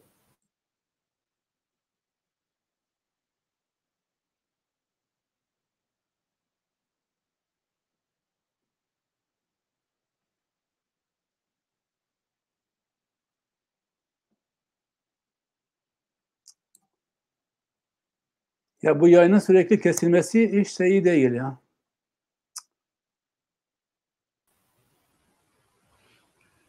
Ses geliyor mu? Tabii geliyor hocam. Çok güzel.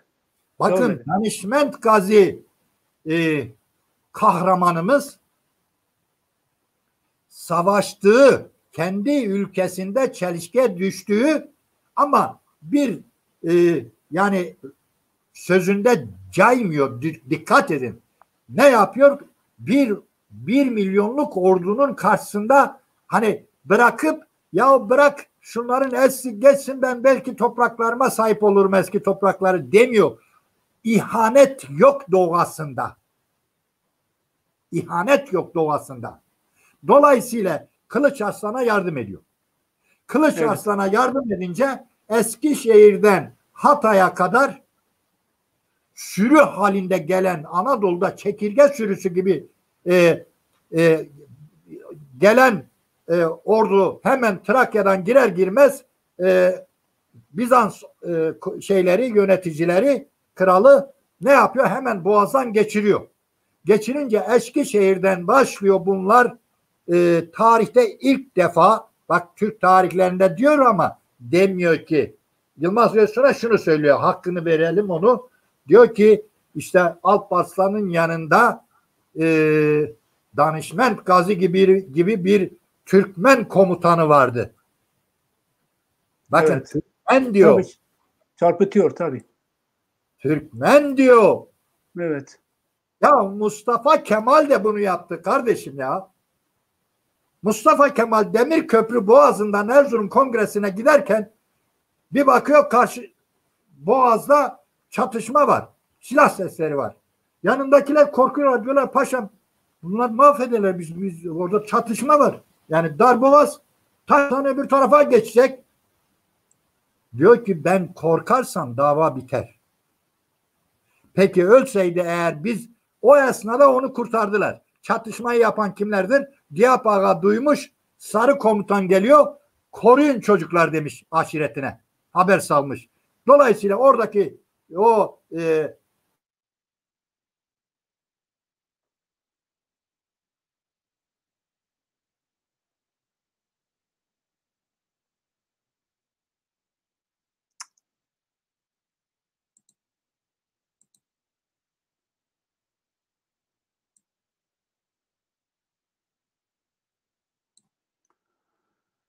sürekli kesimler sorunumuzu basitleştirmiyor.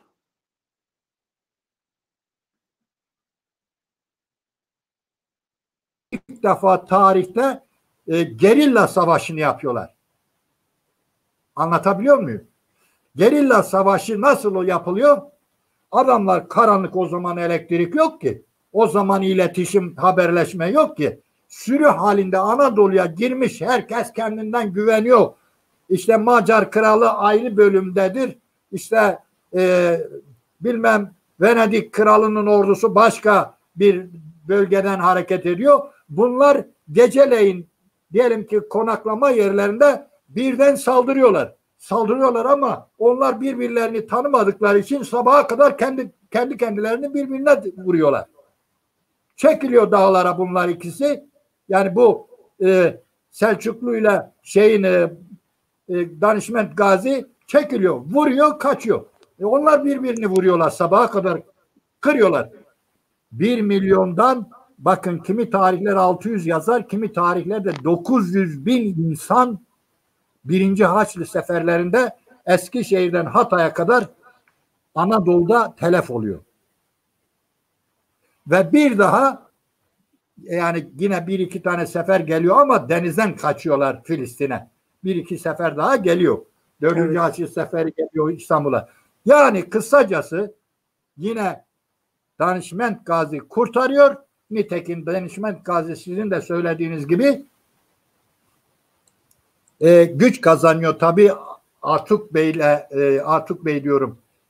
Toktamış Bey de yardımcı olunca Süleyman Şah ne yapıyor? O bölgede kuruyor. Hakimiyeti kuruyorlar Anadolu Selçukluları. 1. Kılıç Arslan'dan sonra. Mesut mu o dönemde. Şimdi bakın dikkat edin. Eğer destek olmasaydı yine gitmişlerdi. Ama şunu söyleyelim. Devlet örgütü bilimsel yani teorisyenleri diyelim.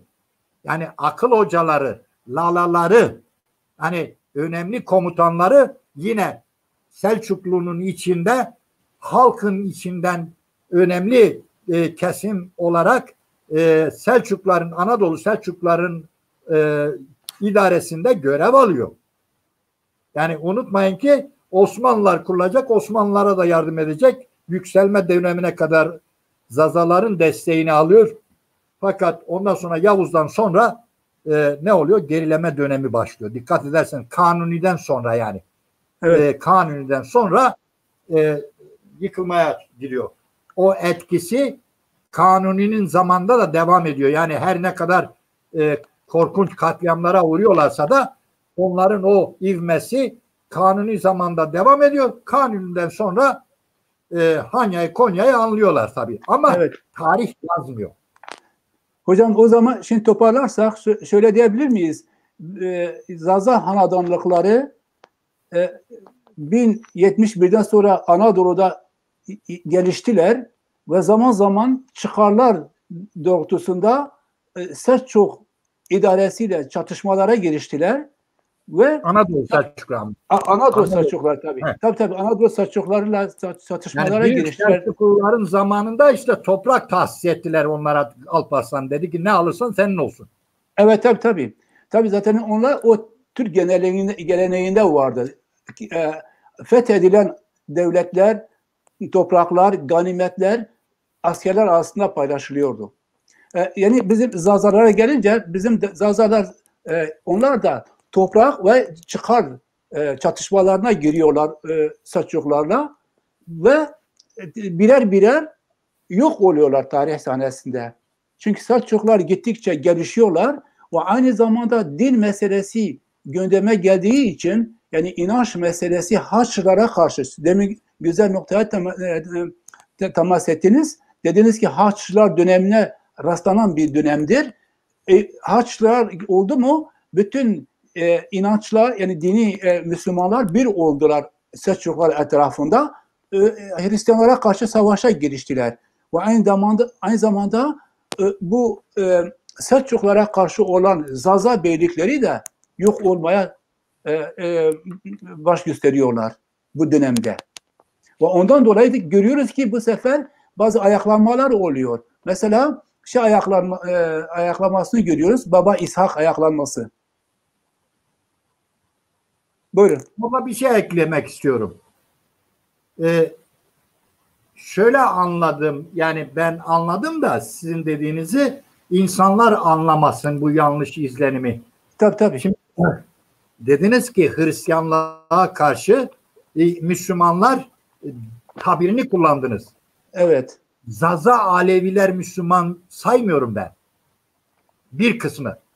Evet. O komatenler var ya. Tabii doğrudur. O komatenler grubu yani Anadolu'nun büyük kısmı halen Alevidir. Evet doğrudur. Tabii. Yani Şii değil. Bakın Alevilerin 5 çeşidi var. Evet. Bir, Enel Hak grubu. 2, varlığın birliğine inanan grup. Varlığın birliğine inanan grup halen Alevidir. Müslüman değil. Saymıyor kendini. Şimdi Şii grup vardır. Şii olup Enel Hak grubu ritüellerini yapanlar var. Bektaşlı olanlar var. Bektaşlar biraz sustırlar yani gevşektirler. Hani her kalıba uyan türden korkak efendi insanlar diyelim biz. Yani o grup biraz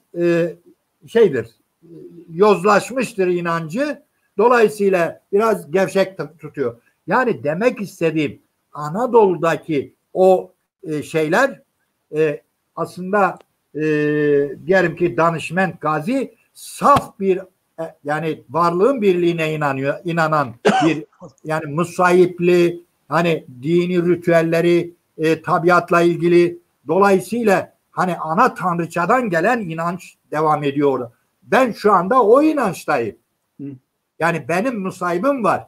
Bakın hani kimi tarihçiler diyorlar ki Kürt, yani sınıflandırırken Kürt Alevisi. Hiçbir zaman Kürt Alevisinde musayip yok. Musayip dediğin şey kefildir.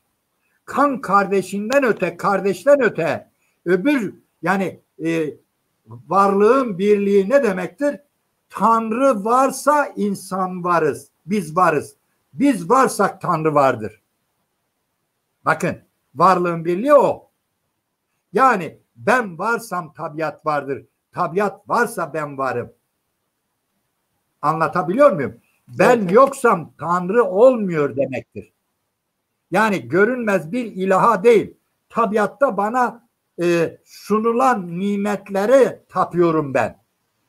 Ana tanrıça zamanından beri toplanan şeyler komünal bir şekilde yaşama verildi. Dolayısıyla burayı netleştirmeye başlayalım. Ama kardeşim, parçalanmayı göze alıyorsan bunları söylemek lazım. Çünkü İslamist düşüncedeki insan bunu anlamıyor ki ben onun dinine saygısızlık etmiyorum. Tabii. Ben diyorum ki benim inancım bu. Ben öbür dünyaya zaten inanmıyorum ki, korkayım. Hani cehenneme giderim, bir ceza verilir. Benim cehennemim bu dünyada. Tabii. Cennet de bu dünyada. Tabii. Yani şu anda ben eğer doyuksam cenneti yaşıyorum. Tabii. Şu anda mutlu bir aile yaşantım varsa cenneti yaşıyorum. Ben topraktan gelmişim, tabiattan gelmişim. Tabiata yarın gittiğim zaman benim öyle bir korkum yok. Ben Tanrı'ma korkarak inanmıyorum. Ben severek inanıyorum. Dolayısıyla beni tehdit eden bir güç yoktur. Kötülük yapayım diye veya iyilik yapayım diye. Hocam, iki noktaya daha değinmek istiyorum. Birincisi, bu isimler var ya, çünkü çoğu insanlarımız bu Keykusrev'dir, Keykubat'tır, Keyhüsrev'dir, bu isimlere dayanarak zaten Selçukluların Zazalarla ilişkilerini gündeme getiriyorlar. Ya Zaza olduklarını gibi söylentiler söyleniyor. Oysa bana göre öyle değil tabii. Siz bunu biraz açıklar mısınız? Ben sonra ilave edebilirim isterseniz. Ses kesildi galiba.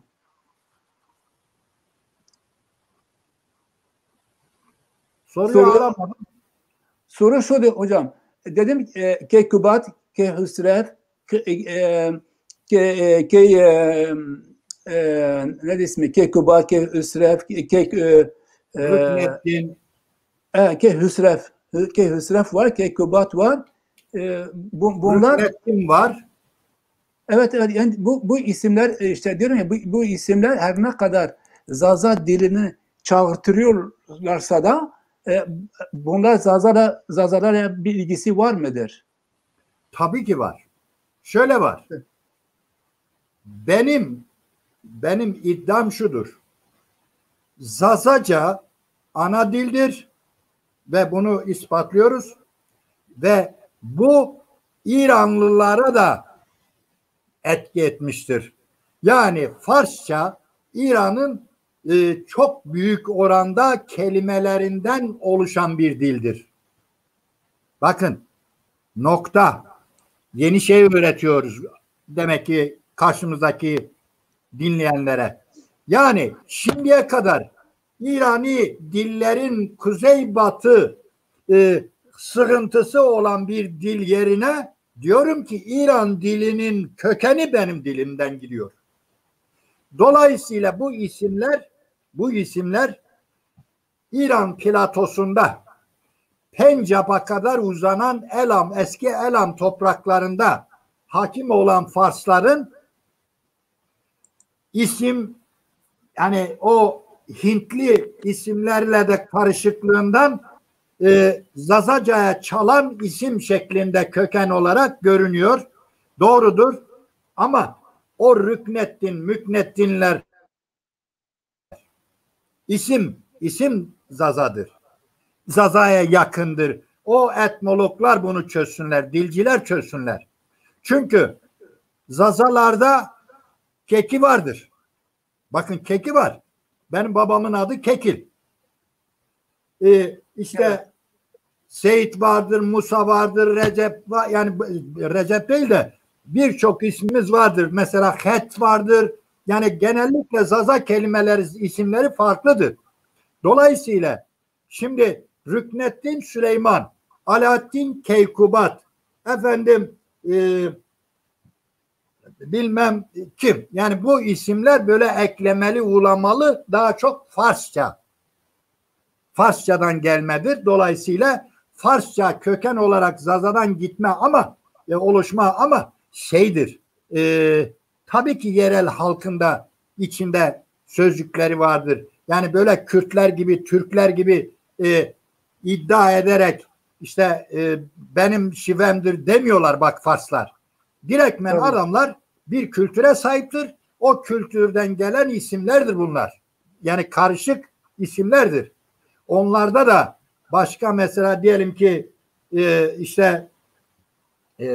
değişik isimleri vardır onlar mesela.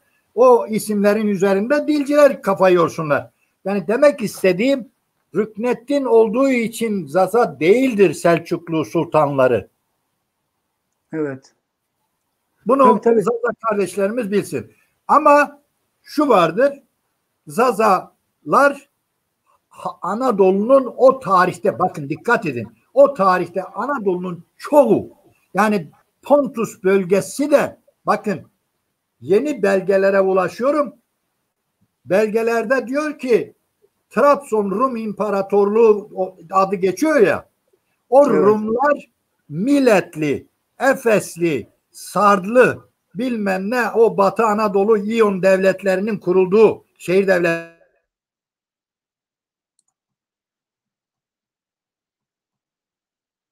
Yani diyor ki onu söylüyor Strabon diyor ki Anadolu'nun habitatına bağlı insanların çocuklarıdır Rum devletini kurmuşlar. Yani Rumlarla Yunanları farklı kılıyorlar.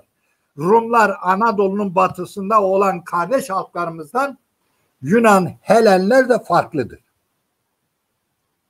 Onlar evet.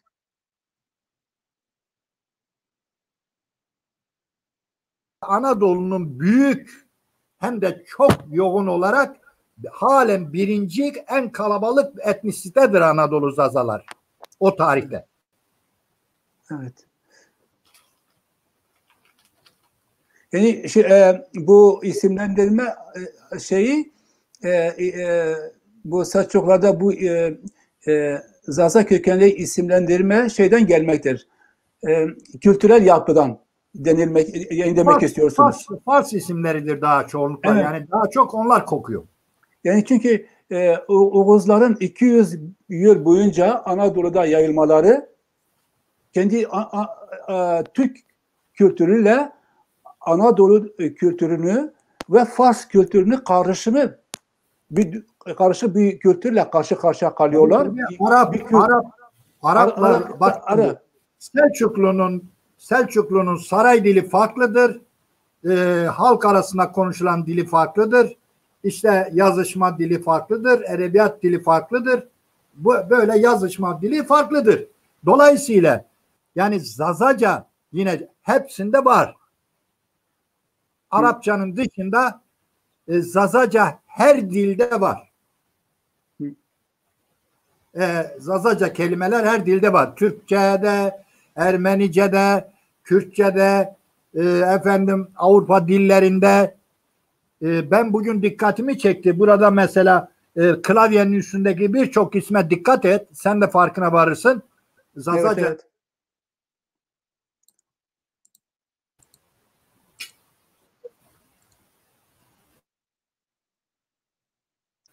Ses geliyor mu hocam?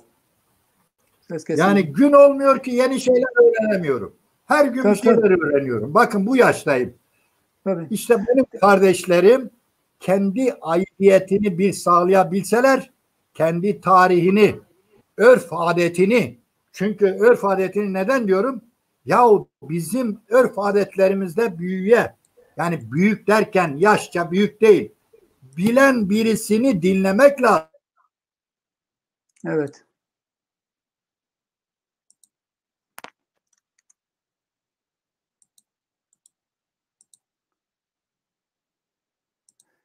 Şimdi galiba yine ses kesildi. Bünyamin Hoca'nın sesi tekrar kesildi. Bu konuda ben bir şey belirtmek istiyordum. Bu kültür dil isimlendirme konusunda. Dedim ya demin, Anadolu'da bulunan Selçuklular o dönemlerde aşağı yukarı 200 yıl gibi bir dönem olarak Anadolu'da bulunuyorlardı ve birçok kültürlerle kaynaşmalı yeni bir kültür üretiyorlardı. Çünkü bir yanda Sasani kültüründen sonra Arap kültürü geliyor. O Arap kültürün yanında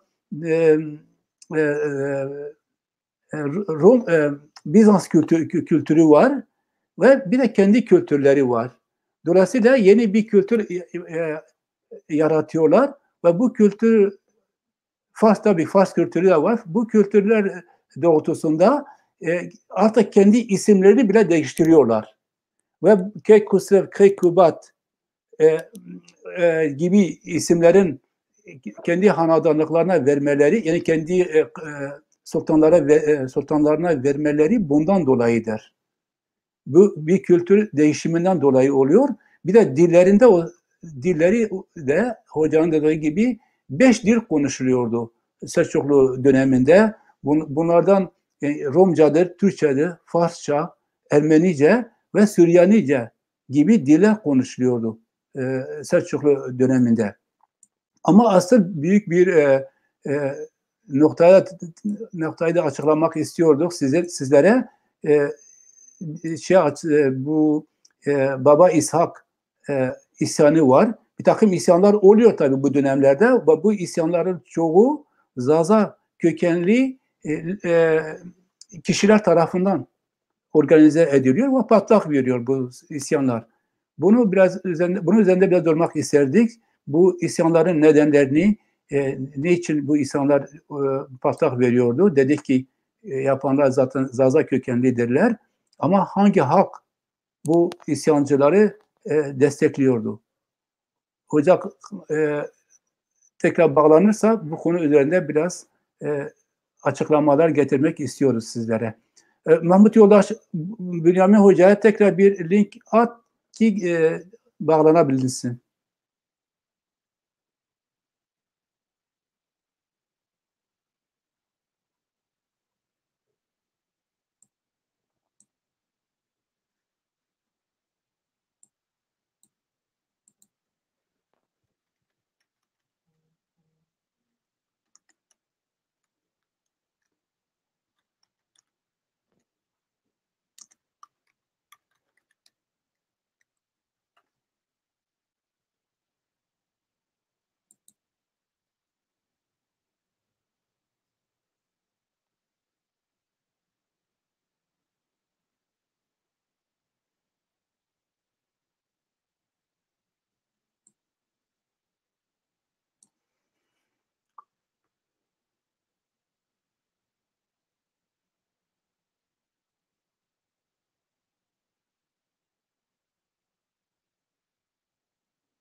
Evet hocam.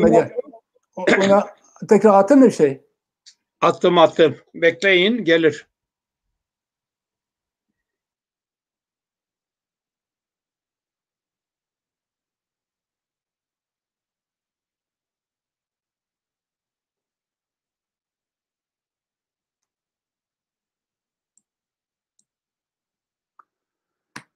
O gelene kadar ben biraz size anlatayım bu ayaklanmayı.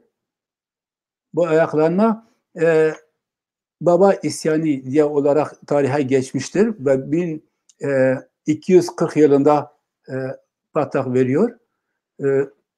Tabii Anadolu'da bu ayaklama, yani Maraş'tan Adıyaman, Kahta, Gerger, Elbistan gibi yerlerde baş gösteriliyor. Baba İshak Alevi kökenli ve kendisi de Horasanlı Baba İlyas adında başka bir ustadın müridi olarak Güney Anadolu'da çalışmalarına başlıyor ve zamanla Selçuklu sultanlara karşı ayaklanıyor. Onlar için sultanlar gerçek şey değiller, gerçek yeni dini savunucuları değiller. Bunlar Müslüman değiller, Hristiyandırlar. Aynı zamanda insanı hocam geldiniz değil mi? Evet. Şeyi soracaktım. Ben anlatmaya çalışıyordum ama size bırakayım.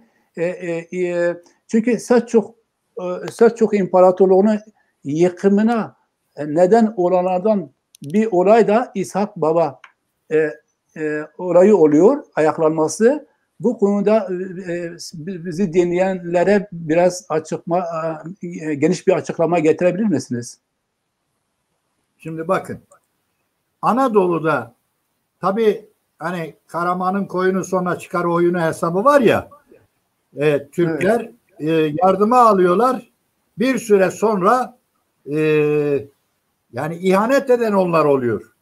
Yani dinlerine karışılıyor, yasaklar getiriliyor, hakları elinden toprakları elinden alınıyor. Bakın, yeni secereler düzenleniyor. Anadolu'da Zaza çoğunluğu olduğu için yok etmeye çalışıyorlar. Kasıtlı olaylar çıkarılıyor. Savaşlarda yenilgilerin bedeli olarak şey yapılıyor, vergiler ağırlaştırılıyor. Dolayısıyla ne oluyor? Zaza kendi toprağında köleleştiriliyor.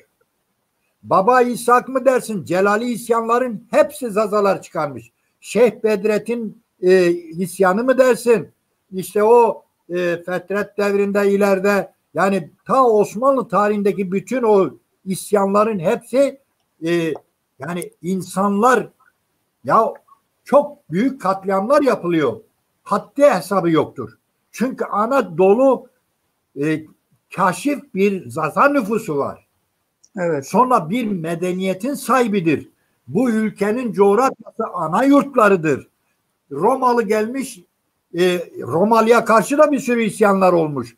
Bizans gelmiş, ona da olmuş. İranlı gelmiş, ona da olmuş. Kısacası nitekim ben hep eskiye gidiyorum. Yani binayı temelini sağlam yaparak binanın üstünü işte böyle tamamlayacağız. Bu çok kolay. Ben bunlarda 20 senedir hiç ben inanır mısın? Gittim yattım sen telefon ettikten sonra. Benim yanımda ben kaynakların hepsini yaktım. Yani kitapların koyacak yer yoktu. Ve kış 2-3 kış sobada kitap yaktım. Çünkü herkes bilgisayar sahibi. Dolayısıyla kitap hani Anadolu'ya bir kısmını köye götürdüm verdim ama yani kısacası halen bile 3. etnisiteyiz. Şimdi Araplar 3. etnisiteye doğru gidiyorlar. Biz kendi ülkemiz, kendi coğrafyamızda, ana vatanımızda hani dilimiz de yok oluyor sayemizde. Sayemizde. Ferhat Tunçlar gibi sanatçılarımızda. Bilmem adını söylemek istiyorum ama yani tarihçi diye geçinen kes yapıştırıcıların sayesinde bakın hep batılı kaynakları baz alıyor çoğu. Çok şükür ki sayın hocam, sevgili hocam, hakkını yememek lazım. Yani bana moral veren bir sen oldun. Bakın tek kişi ya, tek kişi. Ya tek kişi olabilir mi ya bu halktan ya? Bu zulümdür ya. Alevisi Türk'ün kuyruğuna sineği oluyor. Çok özür diliyorum insanlardan ama konuşmak zorunda. Bak kan ter içindeyim. Bu yaşta kan ter içindeyim ya. Sünnisi de Kürde bilmem dinciye yamanlıyor. Kardeşim kimse kimsenin dinini, ya asker değilsen dahi sen içinden inanırsan ki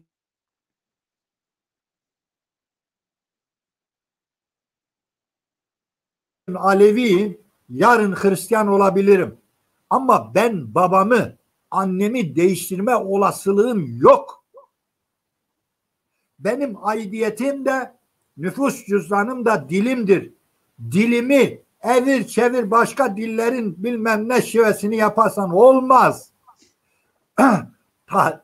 Tarihi dilciler tarihçilerinden öğrensin, eski tarihi olduğu için. Ben hep 3000 yıldan öte tarafını anlatmaya kalkıyorum. Bakın yeni tarihi de anlatabiliyormuşum. Zazaca diyorlar ki Zazaca konuşmuyorsun. İşte konuşuyoruz. Kitapları Almanca'ya çeviren adam kendi dilini bilmez mi? Yani bak şimdi, yani ya o ayıptır beyler, ayıptır ya. Özellikle kadınlara sesleniyorum. Bu erkeklerimizin kulağından tutun, bu davaya getirin ya. Ya bakın şu anda Kürt hareketinin içindeki Zaza kadınları çıkar, konuşacak halleri kalmaz.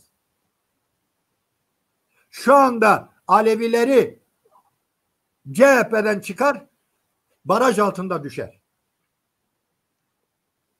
Benim ailem, ben de 58 sene Atatürk için ağlıyordum ya.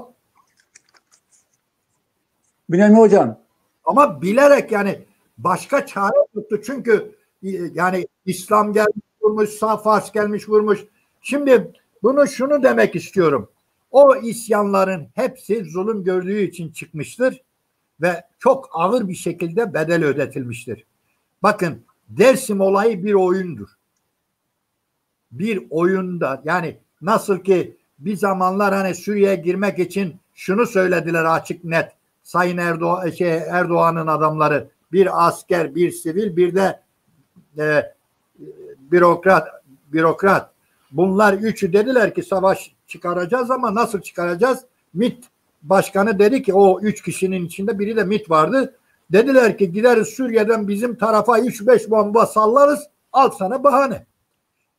Dersim olayı da öyle oldu. Kimse isyan etmedi. Ama kırdılar işte. Yani o çoğunluğu eritmeye çalışıyorlar. Kürtler de şu anda onları kopya ediyorlar.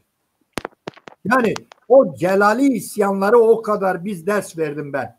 Ben tarihi anlatırken bir sürü başarı belgelerim var resmi tarihi anlatırken.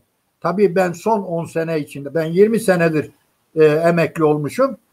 18 senedir. 10 senedir ben bu davanın peşine düşmüşüm. Bak ben bu yaşta esnekliği gösteriyorum. Yeni fikirlere açığım. Benim gencim hiç oralı olmuyor. Yazık. Yazık. Anlatabildim mi? Yani ben sorunuza yanıt verdim herhalde. Yani o isyanların hepsi boşu boşuna olmadı. Canı yandığı için isyan ediyor. Evet. Hocam cevaplar anlaşıldı. Çok sağ olun. Teşekkür ederim. Derisi yüzülüyor ya. Derisini yüzüyorlar. Evet. Şimdi bizi izleyen arkadaşlara tekrar burada söyleyeyim. Biz bundan sonra sizin karşınıza geldiğimizde Zaza tarihini dönem ele alıp inceleyeceğiz. Tarihimizi bir seferden, yani kökünden alıp bugüne kadar getiremeyiz. Sorular varsa, halktan sorular varsa Sayın Hocam. Sorulara cevap vereceğiz. Ama biz kendimiz bir konu seçiyoruz. O konumuzu anlatmaya çalışacağız. Benim fazla zamanım yok. Ben bugün senin hatırını kırmamak için geldim. Çok sağ ol. Teşekkür ederim. Şimdi özetlersek, yani 1000 yılından 1300 yılına kadar, çünkü 1308 yılında Selçuklu İmparatorluğu yıkılıyor. Yerine Moğollar geliyor bu sefer Anadolu'ya. Evet.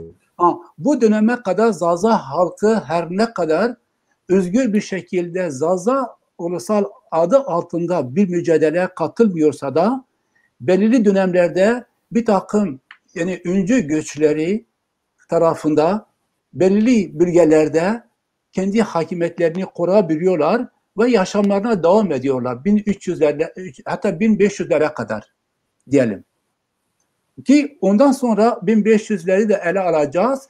Ele alıp şeye kadar gireceğiz. Günümüze kadar geleceğiz. Şurada bir soru var. Hocam gerçi soru değil. Bir açıklama arkadaşlardan bir tanesi diyor ki Şeyh Said Şeyh Said olayla ilgili açıklamalarda bulunabilir misiniz? Rica ediyorum. Biz bugün Şeyh Said olayını anlatmıyoruz. Bugün sadece Zaza tarihini 1000 yılından 1300 yılına kadar olan dönemi anlatmaya çalıştık. Çünkü bu dönem Zaza halkı için, Zaza gençleri için, Zaza tarihini bilmeleri için gerçekten önemli bir dönem. Verilen açıklamalar, getirilen açıklamalar bence çok çok olumlu ve yerinde açıklamalardır. Eğer öğrenmek istiyorsanız tekrar bu videoyu dinleyin. Videoya gelebilirsiniz, dinleyin ve bu tarihimizin bu dönemini anlayabilirsiniz. Bundan böyle... Çok karışıktır. Sayın hocam, özür diliyorum, lafınızı kesiyorum. Bu tarihlerde söylediğiniz o tarihlerde var ya, böyle bu ön Asya bulunan coğrafya, yani İran, Türkiye, Irak, Suriye, yani kısacası Kafkas güneyi, işte Bağdat kuzeyi, Horasan batısı, Trakya doğusu, o kadar kaynayan bir kazan gibidir. Biri istila ediyor, daha bitmeden öbürü geliyor. Öbürü gelmeden öbürü geliyor. Yani bir bakıyorsun ki hem batıdan hem doğudan vuruluyor. Evet. Yani biz net olarak açıkladık. Bu, inanıyorum ki dinleyen insan çok rahat anladı. Tabii. Hocam şimdi biz sadece olaylı tarihi anlatmaya çalıştık. Tabii ki bu olaylı tarihin olduğu alanlarda, olduğu coğrafyada büyük tahribatlar da olmuştur. Yani ekonomik yönüne değinmedik. Halbuki şehirler yıkılmış, şehirler yok olmuş. Evet. Yani yıkılmış, ateşe verilmiş, dümdüz olmuşlar ve ekonomi köylülere için, yani tarlada çalışan köylüler için büyük bir zulüm olmuş, büyük bir yıkım olmuş. Yani ne ekonomiye yaptık, ne ekonomi gündeme getirdik, ne sosyali, ne kültürü, ne dili ve ne de mimarlık konularını işleyebildik. Çünkü tarih öyle basit bir şey değil, çok geniş bir alandır. Ve biz tarihçi olarak zaman, mekan, kim, neden ve bugüne nasıl oldu, bugüne nasıl gelindi, bundan sonra ne yapabileceğiz? Biz ancak bunlara cevap verebileceğiz. Yani biz tarihçi gözüyle olayları incelediğimizde bunlara yaparız. Ama zaman zaman demin dedim ya, kültürel alanda, sosyal, ekonomik ve mimari anlamda da. Çünkü bugün bakıyoruz Konya'da çok güzel mimari şeyler var.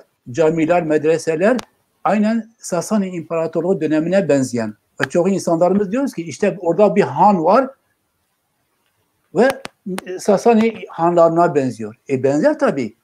Demin dedik ya, kültür karışımından dolayı artık mimarlığa kadar bile etkilenmiş.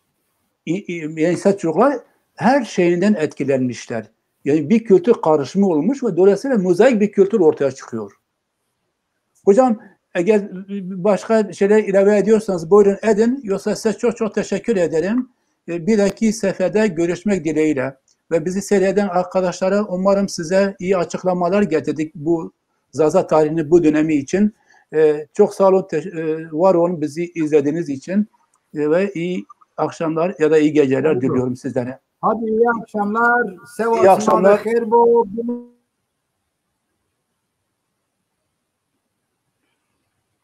Ma kheri, merhaba. Tüm Zaza halkım ve mağdur Ön Asya halkları. Ben Bünyamin Yıldız. Sosyal bilimlerin eğitim öğretimini vererek emekli olan ve son 10 yıldır özelde Zaza Kadim Anadolu Hatti, genelde de Ön Asya halkların tarihini araştırıp yeniden yazmaktayım. Bugüne kadar masa başında yazılıp algı yaratma, yok sayma, asimile etme tarihi anlayışını yıkıyorum. Yaşadığımız son medeniyetin yaratıcıları kadim Anadolu kardeş Zaza halkların tarihini yazmaktayım. Kendi göbeğimizi kendimiz keseceğiz. Endi Besu.